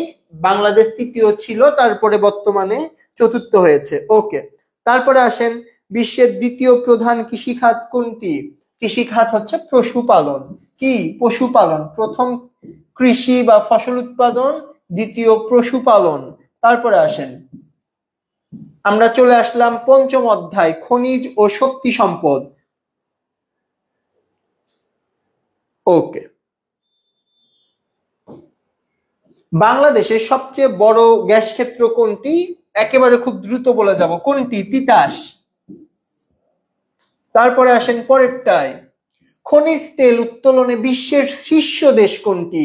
রাশিয়া, সৌদি আরব, যুক্তরাষ্ট্র, ভেনিজুয়েলা। একটু অ্যান্সার করেন, একটু ঝটপট অ্যান্সার করে দিতে হবে ভাইয়া আপুরা। কোনটি? রাশিয়া। খনিজ তেল উত্তোলনে দ্বিতীয় শীর্ষ দেশ রাশিয়া। দুঃখিত, বিশ্বের শীর্ষ দেশ কি? রাশিয়া। সৌদি আরব বিশ্বে তেল উৎপাদনে কততম স্থানে রয়েছে বলেন? প্রথম, দ্বিতীয়, তৃতীয় নাকি চতুর্থ? সৌদি আরব কত নাম্বারে আছে? সৌদি আরব আছে দ্বিতীয়তে, ঠিক আছে। ওকে, তারপরে আসেন, ক্ষমা, আচ্ছা,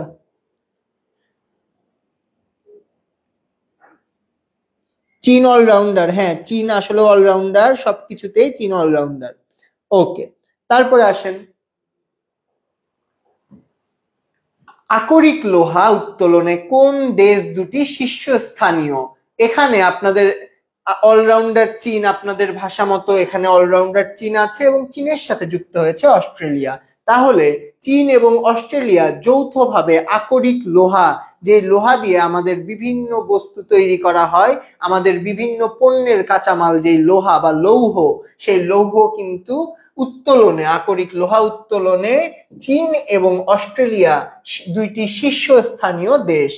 ওকে, চলে আসেন নাম্বার 5-এ, খনিজ তেলের অপর নাম কি? স্বর্ণ, রৌপ্য, তরল স্বর্ণ, তরল রৌপ্য। নাম্বার 5, একটু অ্যান্সার করেন, নাম্বার 5 কি হবে?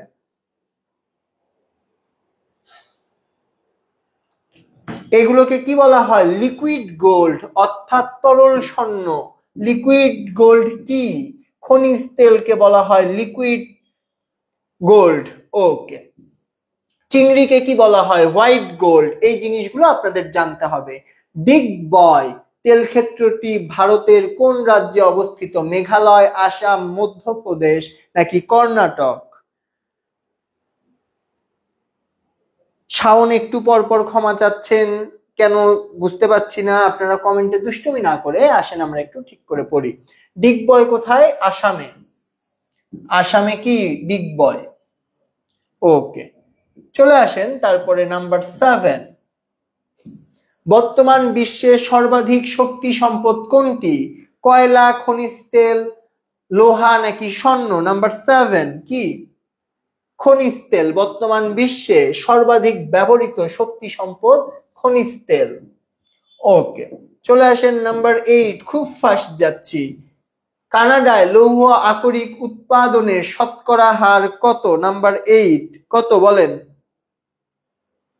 1.78। আমার সাথে একটু বলেন, একটু এটা আমার সাথে বলেন এবং খাতায় একটু লিখে নেন, এটা পরীক্ষায় আসবে। কানাডায় লৌহ আকরিক উৎপাদনের শতকরা হার কত? বলেন 1.78। একটু খাতায় লেখেন, এই সবাই লেখো, খাতায় লেখো।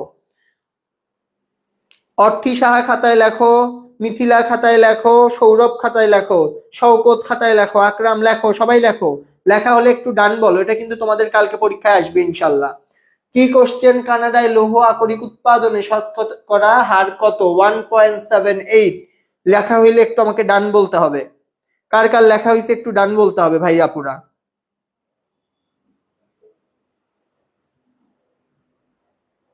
লেখা হলে একটু ডান বলতে হবে। এই দুষ্ট যারা এখনো শেয়ার করনি, ক্লাসটা শেয়ার না করলে পিডিএফ পাবা না। আর আজকের পিডিএফটা খুবই ইম্পর্টেন্ট কালকের জন্য। ক্লাসটা একটু শেয়ার করো, বন্ধুদের মেনশন দিয়ে দাও। ওকে, তারপরে আসো 9 নম্বরে আসি।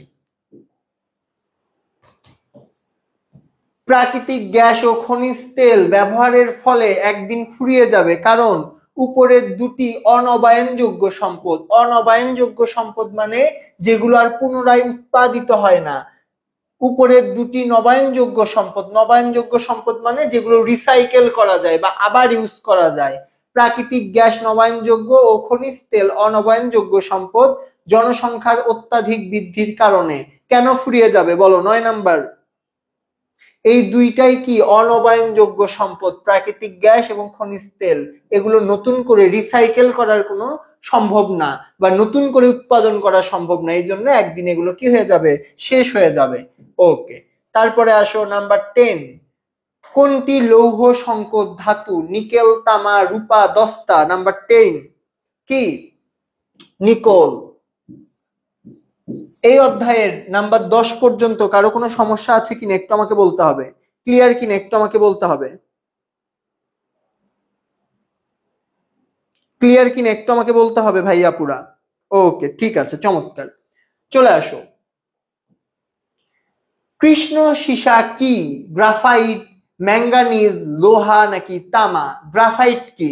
গ্রাফাইট হচ্ছে কার্বনের একটা রূপভেদ। কি? কার্বনের রূপভেদ। ওকে, একটু আমি তোমাদের কমেন্ট দেখে আসি আগে। এখন কৃষ্ণ সীসা বলতে কি বুঝাচ্ছে? কৃষ্ণ সীসা বলতে বুঝাচ্ছে গ্রাফাইট।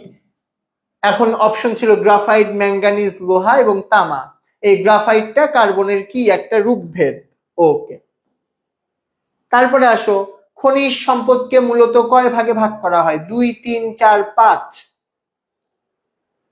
খনিজ সম্পদকে কয় ভাগে ভাগ করা যায় একটু বলো।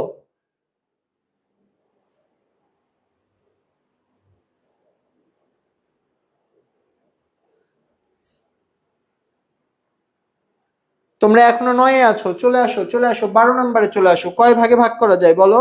খনিজ সম্পদকে কিন্তু 2 ভাগে ভাগ করা যায়। কিছু কিছু খনিজ সম্পদ নবায়নযোগ্য হয়, কিছু কিছু অনবায়নযোগ্য হয়। নবায়নযোগ্য যেগুলো সেগুলো আবার নতুন করে তৈরি করা যায়। অনবায়নযোগ্য যেগুলো সেগুলো কিন্তু আর রিসাইকেল করা যায় না, সেগুলো একটা সময়ে কিন্তু ফুরিয়ে যায়। বর্তমানে কোন দেশ কৃত্রিমভাবে গ্রাফাইট তৈরি করে? মার্কিন যুক্তরাষ্ট্র কৃত্রিমভাবে গ্রাফাইট তৈরি করে। কে? মার্কিন যুক্তরাষ্ট্র কি করে? গ্রাফাইট তৈরি করে। কিভাবে? কৃত্রিমভাবে। যুক্তরাষ্ট্রের হ্রদ অঞ্চলে কোন শিল্প বেশি গড়ে উঠেছে? কার্পাস, বয়ন, লৌহ ইস্পাত, তৈরি পোশাক, ওষুধ প্রস্তুতি? 14 নাম্বার কি হবে বলো? লৌহ এবং ইস্পাত বা লৌহ আকরিক এগুলো কিন্তু যুক্তরাষ্ট্রের হ্রদ অঞ্চলে বেশি গড়ে উঠেছে। ওকে। কোন মহাদেশে পৃথিবীর অর্ধেকেরও বেশি লৌহ আকরিক উৎপাদিত হয়? এশিয়া, ইউরোপ, আফ্রিকা, উত্তর আমেরিকা, কি হবে বলো? এশিয়া।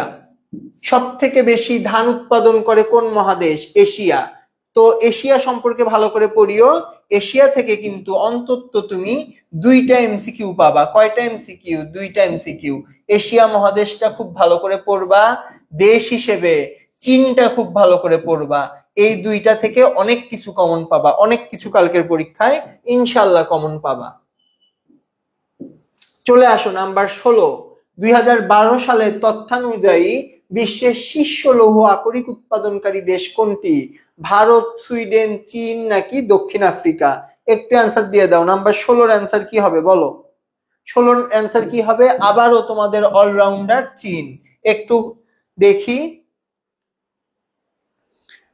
কোনো সমস্যা আছে এই পর্যন্ত? ক্লিয়ারলি বুঝতে পারছো কিনা একটু আমাকে বলো।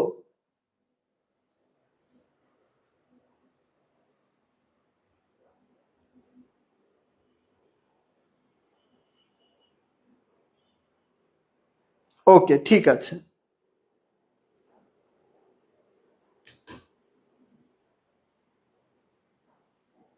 আচ্ছা, তারপরে আসো 17। বাংলাদেশের বৃহত্তর সিলেট অঞ্চলে যে খনিজ সম্পদ পাওয়া যায় তার প্রধান উপাদান কোনটি?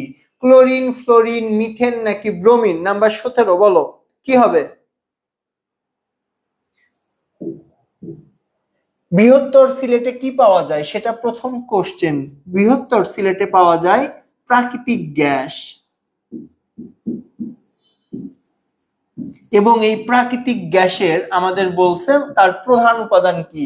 মিথেন। ওকে, তারপরে আসো 18। রূপপুর পারমাণবিক বিদ্যুৎ কেন্দ্র কোন জেলায়? নাটোর, যশোর, খুলনা নাকি পাবনা? নাম্বার 18 কি হবে বলো? কোথায় অবস্থিত? পাবনায়। পাবনায় 2টা জিনিস ফেমাস। এক হচ্ছে পাবনায় কি আছে বলো? পাবনায় কি আছে? মানসিক হাসপাতাল আছে, আর রূপপুর পারমাণবিক বিদ্যুৎ কেন্দ্র আছে। যাই হোক, মজা করলাম, কারো বাসা পাবনা হলে মাইন্ড করো না। 19 নাম্বার খনিজ সম্পদ কোনটি? আলোক শক্তি, তাপ শক্তি, গ্রাফাইট নাকি পানি বিদ্যুৎ? পানি বিদ্যুৎ কি? পানিকে দ্রুত সঞ্চালন করে পানিতে এক ধরনের বিদ্যুৎ তৈরি করা হয়, যেটাকে জল বিদ্যুৎ বা পানি বিদ্যুৎ বলা হয়। নাম্বার 19 কার কার ক্লিয়ার একটু আমাকে বলো। খনিজ সম্পদ কোনটি? এখানে কিন্তু গ্রাফাইট হচ্ছে খনিজ সম্পদ। চলে আসো নাম্বার 20-এ। প্রাথমিক অবস্থায় মানুষ কোন শক্তির উপর নির্ভর করত? পেশি শক্তি, পশু শক্তি, বিদ্যুৎ শক্তি নাকি আলোক শক্তি? এটা একেবারে প্রাথমিক পর্যায়ে মানুষজন কিন্তু সবকিছু পেশি শক্তি দিয়ে বা নিজের শক্তি দিয়ে করত।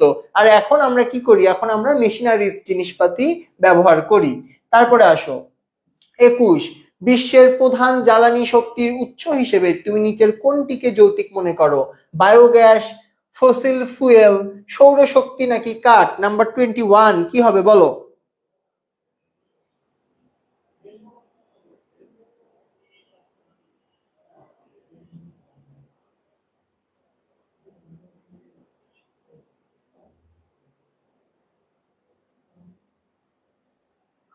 একটু অ্যান্সার করো, অ্যান্সার করো। বিশ্বের প্রধান জ্বালানি শক্তির উৎস তুমি নিচের কোনটিকে যৌতিক মনে করো? বায়োগ্যাস, ফসিল ফুয়েল, সৌরশক্তি নাকি কাঠ? নাম্বার 21 কি হবে? Fossil fuel. ওকে, তারপরে চলে আসো 22 নাম্বার। ইরানে খনিজ তেল আবিষ্কৃত হয় কত সালে? 1896, 1972, 1935, 1908? নাম্বার 22 কি হবে? কত সালে? 1908।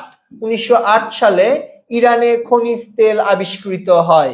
কত সালে? 1908। ইরান 8। কিভাবে মনে রাখবা? ইরান 8। ওকে, 1908 সালে। ওপেক কত সালে প্রতিষ্ঠিত হয়? 1950, 1955, 1960 নাকি 1965? একটু অ্যান্সার করে দাও, একটু অ্যান্সার করো, সবার একটু কমেন্ট দেখতে চাই।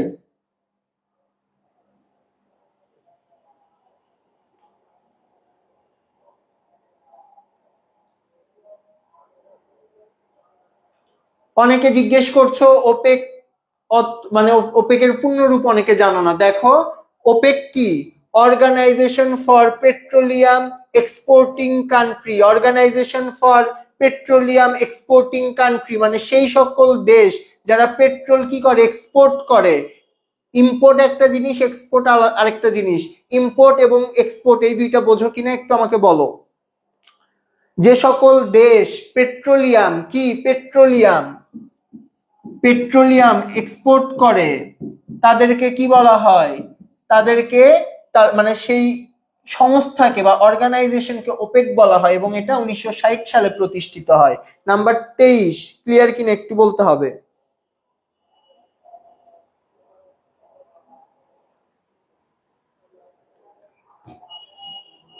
আচ্ছা চমৎকার, 1960 সকলেই পারছো। তারপরে আসো, ওপেক প্রতিষ্ঠার উদ্যোক্তা রাষ্ট্র বা এটা কে নিছে? এটা কিন্তু ইরাক নিছে। ইরাক নিজ দায়িত্বে এইটার উদ্যোগ নিয়েছে। তারপরে আসো নাম্বার 25, লৌহ আকরিকের ভূমিকা অনস্বীকার্য হওয়ার ক্ষেত্রে কোনটি যৌক্তিক? যাতায়াতের ক্ষেত্রে অবকাঠামো তৈরিতে, রাস্তা তৈরিতে, নাকি যাতায়াত ও অবকাঠামো তৈরিতে? একটু আমাকে বলো নাম্বার 25 কি হবে? সবার একটু কমেন্ট দেখতে চাই। ওকে, এটা তোমরা বুঝতেই পারছো যে ট্রেন, তারপর প্লেন, তারপরে বাস, ট্রাক সবকিছুতে এই যাতায়াতের জন্য প্লাস যতগুলো কাঠামো আছে, অবকাঠামো, বিল্ডিং তৈরিতে কি ব্যবহার করা হয়? লৌহ আকরিক ব্যবহার করা হয়। ওকে, আমরা চলে যাব আমাদের শিল্প অধ্যায়ে, কিন্তু তার আগে তোমাদের সাথে আমি কিছু সৃজনশীল নিয়ে একটু তোমাদের সাথে কথা বলে শিল্প অধ্যায়ের এমসিকিউ সলভের মাধ্যমে আমরা কিন্তু ক্লাসটা শেষ করব। তার আগে আমরা কোথায় চলে যাব? আমরা চলে যাব একটু সৃজনশীলে।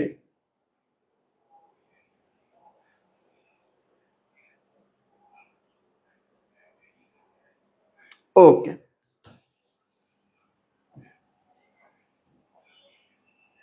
তোমাদের আমি কিছু সৃজনশীল কিভাবে তোমরা পড়বা কিছু হালকা টিপস এবং ট্রিক্স দেখাই দিয়ে তারপর আমরা এই অধ্যায়টা আমরা কভার আপ করবো ইনশাল্লাহ একটু।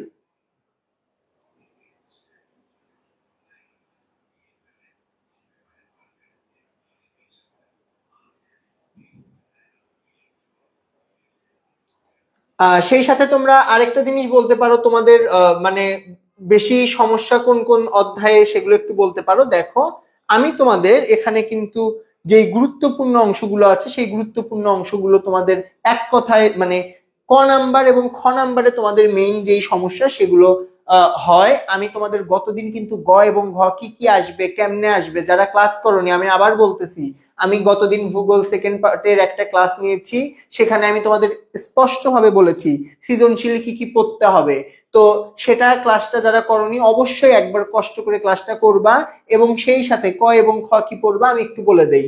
দেখো বাংলাদেশের ক্রান্তীয় অঞ্চলের দেশ ব্যাখ্যা করো, এগুলো সব কিন্তু খ নাম্বারের জন্য আসতে পারে। আমি কিন্তু সুন্দর করে তোমাদেরকে সাজিয়ে দেওয়ার একটা প্রচেষ্টা করেছি। যেমন তোমাদের খুবই গুরুত্বপূর্ণ একটা কোশ্চেন, সম্পদ ব্যবস্থাপনা বলতে কি বোঝায়? যা কিছু নির্দিষ্ট প্রযুক্তি, অর্থনীতি এবং সামাজিক অবস্থার ব্যবহার করা হয় তাকেই সম্পদ বলে। সম্পদ মানুষের জীবনে একটি গুরুত্বপূর্ণ উপাদান। সম্পদ ব্যবস্থাপনা কি? সম্পদ ব্যবস্থাপনা হলো সম্পদের সর্বোত্তম ব্যবহার নিশ্চিত লক্ষ্যে কর্মপরিকল্পনা। এখন আমার যে সম্পদ আছে সেটা আমি কিভাবে ব্যবহার করব, কিভাবে বন্টন করব, কিভাবে সেই সম্পদটাকে আমি বাড়ানোর চেষ্টা করব, সেটা ব্যবহার করে আমি কিভাবে উপকৃত হব, এই জিনিসটাকে আমার বলা হচ্ছে সম্পদ ব্যবস্থাপনা। এভাবে কিন্তু তোমার দ্বিতীয় অধ্যায়ে জনসংখ্যার ঘনত্ব এই জিনিসটা আছে, এখানে এই সূত্রটা তুমি মুখস্থ করে ফেললে পুরোটা পারবা। মোট জনসংখ্যাকে মোট আয়তন দিয়ে ভাগ করলে কি পাবা? জনসংখ্যা পাবা। ওকে, তারপরে আসো মানুষ কেন অভিগমন করে? মানুষ বিভিন্ন কারণে অভিগমন করে। তারপরে তুমি বলো মানুষ বিভিন্ন সামাজিক, অর্থনৈতিক, শিক্ষা কিংবা চিকিৎসা সংক্রান্ত কারণে এক স্থান থেকে অন্য স্থানে অভিগমন করে, যা আকর্ষণমূলক অভিগমনের অন্তর্ভুক্ত। এসব আকর্ষণজনীয় কারণ ছাড়াও কোনো কোনো মানুষের ক্ষেত্রে কি অভাব, যুদ্ধ, দাঙ্গা প্রভৃতি বিকর্ষণজনিত কারণেও অভিগমন করে থাকে। ওকে, তারপরে দেখো জনসংখ্যার ঘনত্ব কিভাবে নির্ণয় করা হয়? একটু আগেই বলছি, মোট জনসংখ্যাকে আমরা কি দিয়ে ভাগ করব? আমরা মোট আয়তন দিয়ে ভাগ করব। জনসংখ্যাকে আয়তন দিয়ে ভাগ করলেই কিন্তু আমরা পেয়ে যাব। ওকে, জনসংখ্যা পিরামিড বলতে কি বোঝায়? নারী পুরুষের বয়স ভিত্তিক বিন্যাস গ্রাফে প্রকাশ করলে ত্রিভুজ বা পিরামিড সদৃশ যে নকশা তৈরি হয় তাকে আমরা কি বলি? জনসংখ্যা পিরামিড বলি। তো এভাবে তোমাদের এগুলো সাজিয়ে দেয়া আছে। তোমরা অবশ্যই অবশ্যই আজকের ক্লাস যারা শেয়ার করছো তারা প্রত্যেকেই পিডিএফ পেয়ে যাবা। তো যারা শেয়ার করোনি ক্লাসটা কিন্তু শেয়ার করতে হবে। ওকে,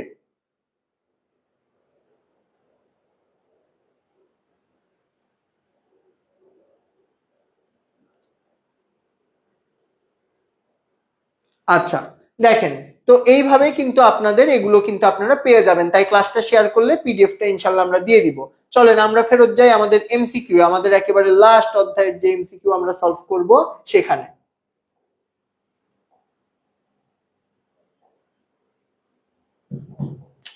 এবার আমরা সলভ করব আমাদের শিল্প নিয়ে।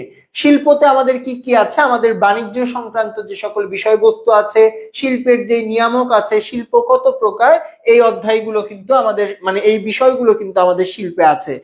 এখন একটু সকলে মনোযোগ দিয়ে আবারও নতুন করে পিডিএফ যারা শেয়ার করেছেন সবাই পেয়ে যাবেন, ক্লাসটা শেষ হইতে দিলেই আপনারা পেয়ে যাবেন। শেয়ার করে শুধু শেয়ার ডান লিখে রাখেন। চলেন আমাদের শিল্পতে চলে আসলাম।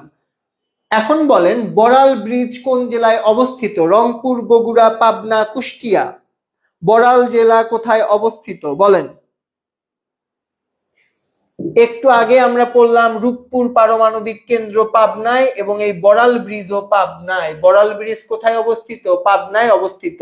তাইলে পাবনায় রূপপুর পারমাণবিক বিদ্যুৎ কেন্দ্র অবস্থিত এবং সেই সাথে বড়াল ব্রিজও অবস্থিত।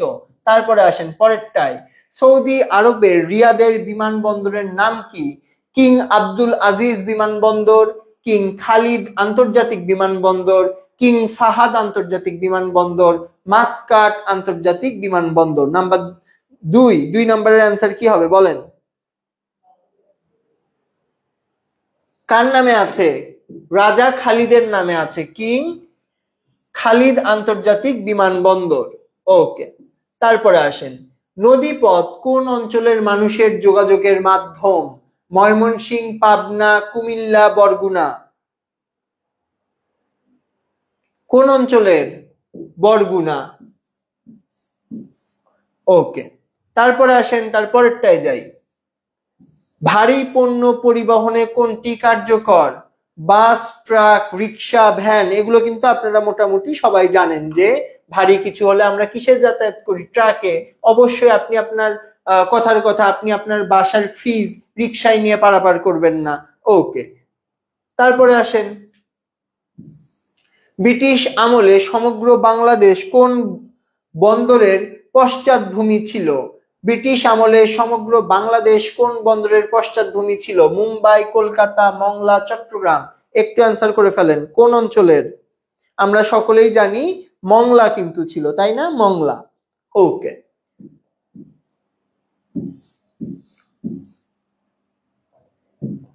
এরপরে আসেন নাম্বার 6, বাংলাদেশের উন্নয়নে যোগাযোগ ব্যবস্থার প্রভাব কোনটি? অর্থনৈতিক উন্নতি, সম্পদের সুষম বন্টন, বাজার ব্যবস্থার অবনতি, শ্রমের গতিশীলতা। নাম্বার 6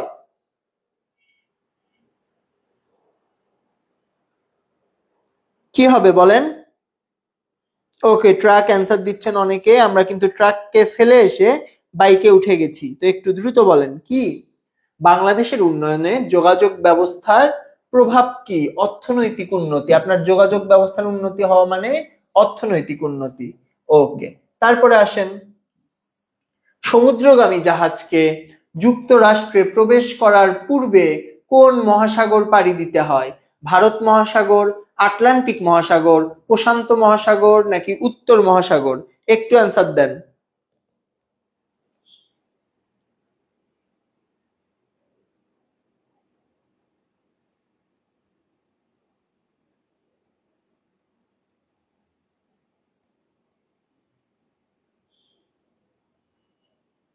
একটু অ্যান্সার দেন, একটু সবাই অ্যান্সার দেন, ঠিক আছে? কোন মহাসাগর? সমুদ্রগামী জাহাজকে যুক্তরাষ্ট্রে প্রবেশ করার পূর্বে কোন মহাসাগর পাড়ি দিতে হয়? আটলান্টিক মহাসাগর পাড়ি দিতে হয়।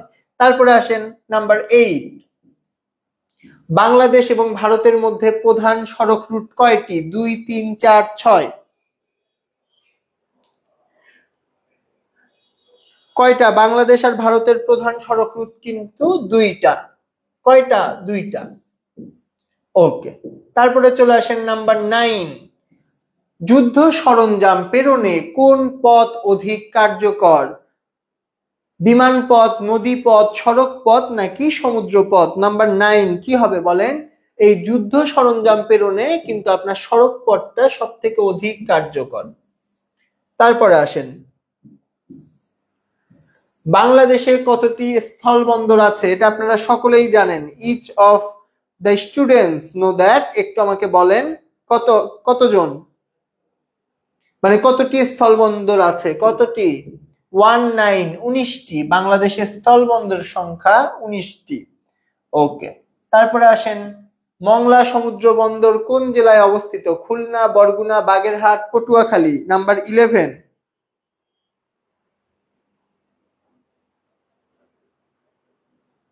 কোথায়? মংলা সমুদ্র বন্দর কোথায় অবস্থিত?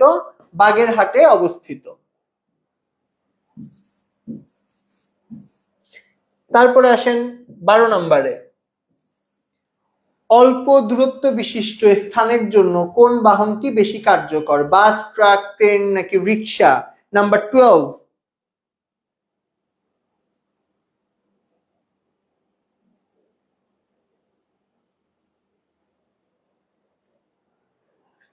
নাম্বার কি হবে বলেন? অল্প দূরত্ব বিশিষ্ট স্থানে যাওয়ার জন্য আপনারা কিসে যান? আমরা রিক্সা বলবো, ঠিক আছে। এখন অনেকে অনেক দুষ্ট আছে, তারা বলবে ট্রেন, অনেকে বলবে বাস, অনেকে ট্রাক বলবে। অ্যান্সার হচ্ছে রিক্সা। বর্তমানে বাংলাদেশ বিমান বহরে মোট কতটি উড়োজাহাজ রয়েছে? 10, 12, 13 নাকি 20? নাম্বার 13 কি হবে? আমাদের উত্তরও 13, আমাদের কোশ্চেনটাও 13 নাম্বারেই আছে। বর্তমানে বাংলাদেশের বিমান বহরে আনলাকি 13, অর্থাৎ 13টি উড়োজাহাজ রয়েছে। কতটি উড়োজাহাজ বলেন? 13টি। তারপরে আসেন 14, নদী পথে চলাকালীন মানে চলাচলকারী যাত্রীদের মধ্যে কত ভাগ টাবুরি নৌকা ব্যবহার করে? 90, 92, 94 নাকি 96?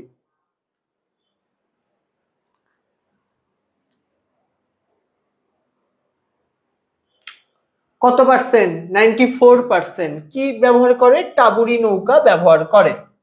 ওকে, তারপরে আসেন, বর্তমানে বাংলাদেশে কয়টি আন্তর্জাতিক বিমানবন্দর আছে? 2টি, 3টি, 4টি নাকি 5টি? নাম্বার 15 কি হবে? 3টি আন্তর্জাতিক বিমানবন্দর আছে। ওকে, তারপরে আসেন 16, বিভিন্ন গ্রামের সাথে সংযোগ স্থাপনকারী সড়ক কোনটি? ইউনিয়ন পরিষদের সড়ক পথ, উপজেলা সড়ক পথ, জেলা বোর্ড সড়ক নাকি লাস্ট ওয়ান জাতীয় জনপথ? কোনটি? ইউনিয়ন পরিষদের যে সড়ক পথ আছে এগুলো কিন্তু বিভিন্ন গ্রামের সাথে সংযোগ স্থাপনকারী সড়ক পথ। তারপরেরটায় আসেন, বাংলাদেশে কোন দিক হতে কোন দিকে ক্রমবর্ধমান ঢালু? এটা আপনারা জানেন, উত্তর থেকে দক্ষিণ। এই জন্য দেখবেন দক্ষিণাঞ্চলে কিন্তু পানি বেশি জমা হয় বা ওখানে কিন্তু বন্যার পরিমাণ তুলনামূলক বেশি হয়। ওকে, এই পর্যন্ত ক্লিয়ার কিনা বলেন? এই পর্যন্ত কোনো কনফিউশন আছে? এনিথিং? ওকে, চমৎকার। চলে আসেন নাম্বার 18তে।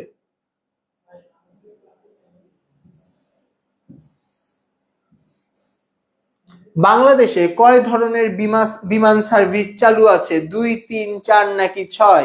বাংলাদেশে কয় ধরনের বিমান সার্ভিস চালু আছে?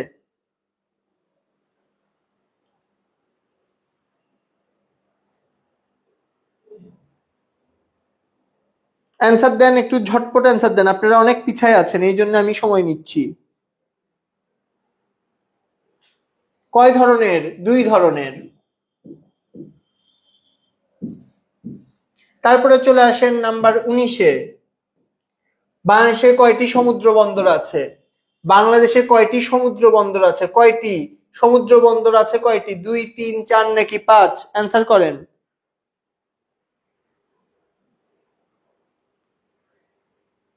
কয়টি? 3টি। স্থলবন্দর কয়টা আছে বলেন, একটু আগেই পড়াইছি। স্থলবন্দর কয়টা আছে? সুবর্ণভূমি বিমানবন্দরটি কোন দেশে অবস্থিত? কাতার, দুবাই, সৌদি আরব নাকি থাইল্যান্ড? নাম্বার 20, কোন দেশে অবস্থিত? সুবর্ণভূমি থাইল্যান্ড। থাইল্যান্ডের বিমানবন্দর বন্দরের নাম কি? সুবর্ণভূমি। ওকে, তারপরে আসেন। জি না, এমন তো বুঝতেছি না তো, ঠিক আছে। আচ্ছা, তারপরে দেখেন, কিং ফাহাদ আন্তর্জাতিক বিমানবন্দর সৌদি আরবের কোন শহরে অবস্থিত? কোন শহরে বলেন? জেদ্দা, দাম্মাম, রিয়াদ নাকি মদিনা? কোন শহরে অবস্থিত? জেদ্দা, দাম্মাম, রিয়াদ নাকি মদিনা? কোন শহরে? দাম্মাম। ফাহাদ, কিং ফাহাদ আন্তর্জাতিক বিমানবন্দর দাম্মামে অবস্থিত। চলে আসেন নাম্বার 22-এ। বাংলাদেশে কয়টি রেলওয়ে ফেরি আছে? 1, 2, 3, 4। 22 নাম্বার, রেলওয়ে ফেরি কয়টা? 2টা। রেলওয়ে ফেরি কয়টা? 2টা।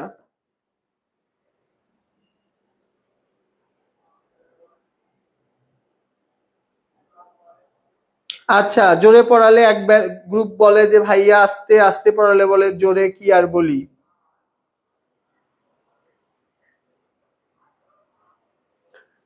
ওকে, তারপরে চলে আসেন, আমরা চলে যাব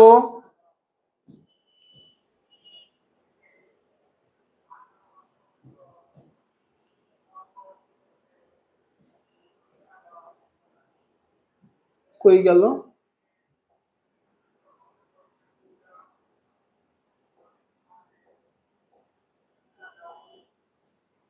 একটু ওয়েট করেন, একটু হোল্ড করেন, ঠিক আছে।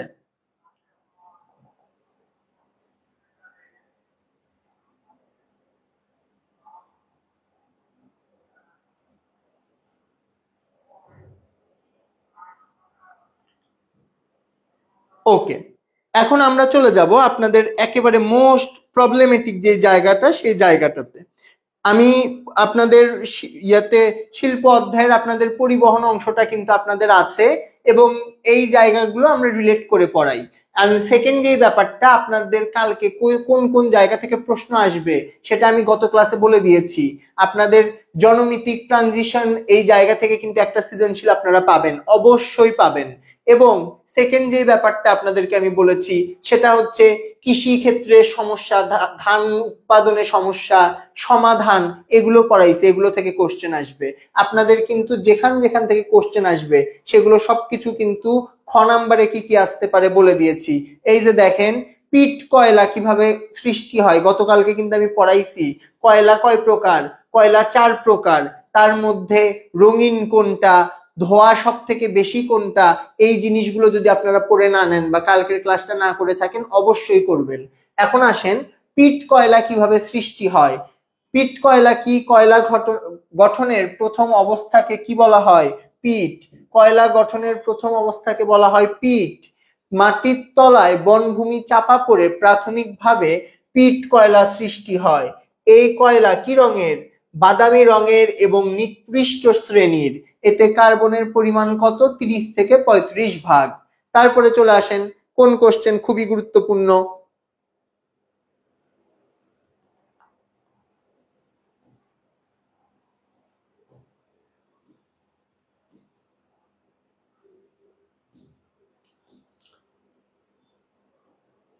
মানচিত্রে অভিক্ষেপ আপনাদের সবার আছে কি? মানচিত্রে অভিক্ষেপ আপনাদের সবার কি এই অধ্যায়ে আছে?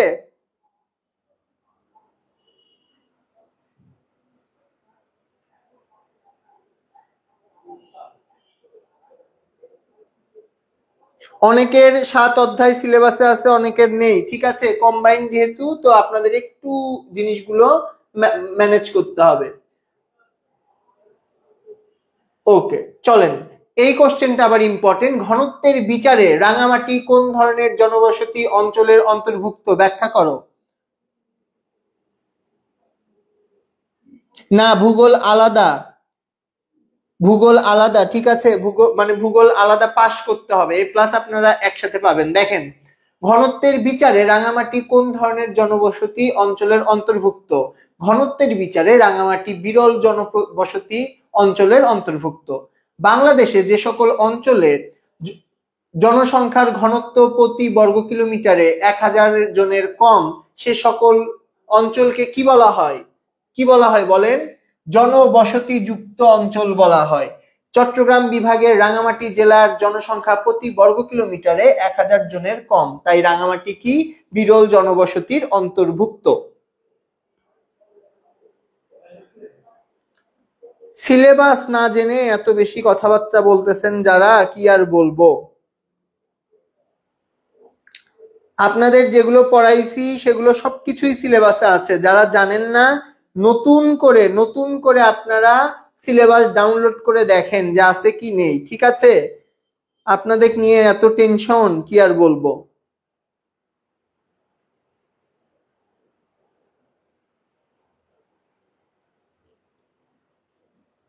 ওকে, তারপরে দেখেন মানুষ কেন অভিগমন করে, এই কোশ্চেনটা খুবই গুরুত্বপূর্ণ। তারপরে দেখেন জ্যামিতিক জনমিতিক উপাদানের গুরুত্ব ব্যাখ্যা করো, এই কোশ্চেনটাও খুবই গুরুত্বপূর্ণ। এটা একটু স্টার দিয়ে দিচ্ছি, একটু দেখেন। জনমিতিক উপাদানের গুরুত্ব ব্যাখ্যা করো। জনমিতি হলো জনসংখ্যার একটি বৈশিষ্ট্যগত জ্ঞান। জনসংখ্যার পরিবর্তন হয় জন্ম, মৃত্যু ও অভিগমনের মাধ্যমে। এই উপাদানগুলোকেই কি বলা হয়? কিসের মাধ্যমে? জন্ম, মৃত্যু এবং অভিগমনের মাধ্যমে। এই উপাদানগুলোকেই জনমিতিক উপাদান বলা হয়। জন্মহার, মৃত্যুহার, আকার, বয়স কাঠামো, নারী পুরুষ অনুপাত, মাথাপিছু আয় প্রভৃতি জনমিতিক উপাদান। এই উপাদানগুলো জনসংখ্যা পরিবর্তনের জন্য কি গুরুত্বপূর্ণ ভূমিকা রাখে। জনসংখ্যা বাড়বে না কমবে এগুলোর উপর ডিপেন্ড করে। একটি দেশের অর্থনৈতিক, সামাজিক এবং রাজনৈতিক চিত্র ফুটে ওঠে এই উপাদানগুলোর বিশ্লেষণের মাধ্যমে। মোট কথা, একটি দেশের জনসংখ্যার সার্বিক পরিস্থিতি জানার জন্য জনসংখ্যার জনমিতিক উপাদানগুলো খুব কি গুরুত্বপূর্ণ। আশা করি এগুলো যদি পরীক্ষায় আসে আপনারা সকলেই পারবেন। ওকে, আপনাদের ভূগোল দ্বিতীয় পত্রে আর কোনো সমস্যা আছে যে ভাইয়া এই এইটা নিয়ে কথা বললে সুবিধা হয়, আমাকে বলতে পারেন। আমি যেই কন্টেন্ট আপনাদের ক্লাস নেওয়ার প্রয়াসে এসেছিলাম সেটা কিন্তু আলহামদুলিল্লাহ আমি শেষ করেছি, এবং আপনারা ক্লাস শেয়ারের মাধ্যমে এই প্রত্যেকটি স্লাইড আপনারা পেয়ে যাবেন। তো আমাকে বলেন যে এমন কোনো টপিক আছে যে ভাইয়া এটা একটু বুঝাই দেন, এটা বুঝাই দিলে আমাদের সুবিধা হবে, এইটা আমরা কম পারি, তাহলে আমাকে কিন্তু আপনারা জানাতে পারেন।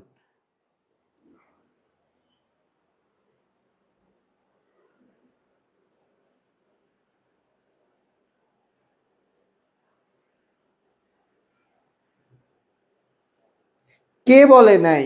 এরা কোন অধ্যায় আছে না আছে সেটাই জানে না, হাইরে আল্লাহ। শিল্প ষষ্ঠ অধ্যায়, সপ্তম অধ্যায় কেন হবে? তোমরা এখনো অধ্যায়ের নাম জানো না, খুবই দুঃখজনক, খুবই দুঃখজনক। আচ্ছা ঠিক আছে, একটু আমাকে বলেন যে আর কোনো কিছু আছে যে আপনাদের বুঝতে সমস্যা? আচ্ছা, দশম অধ্যায় সবার আছে কিনা একটু আমাকে জানান তো।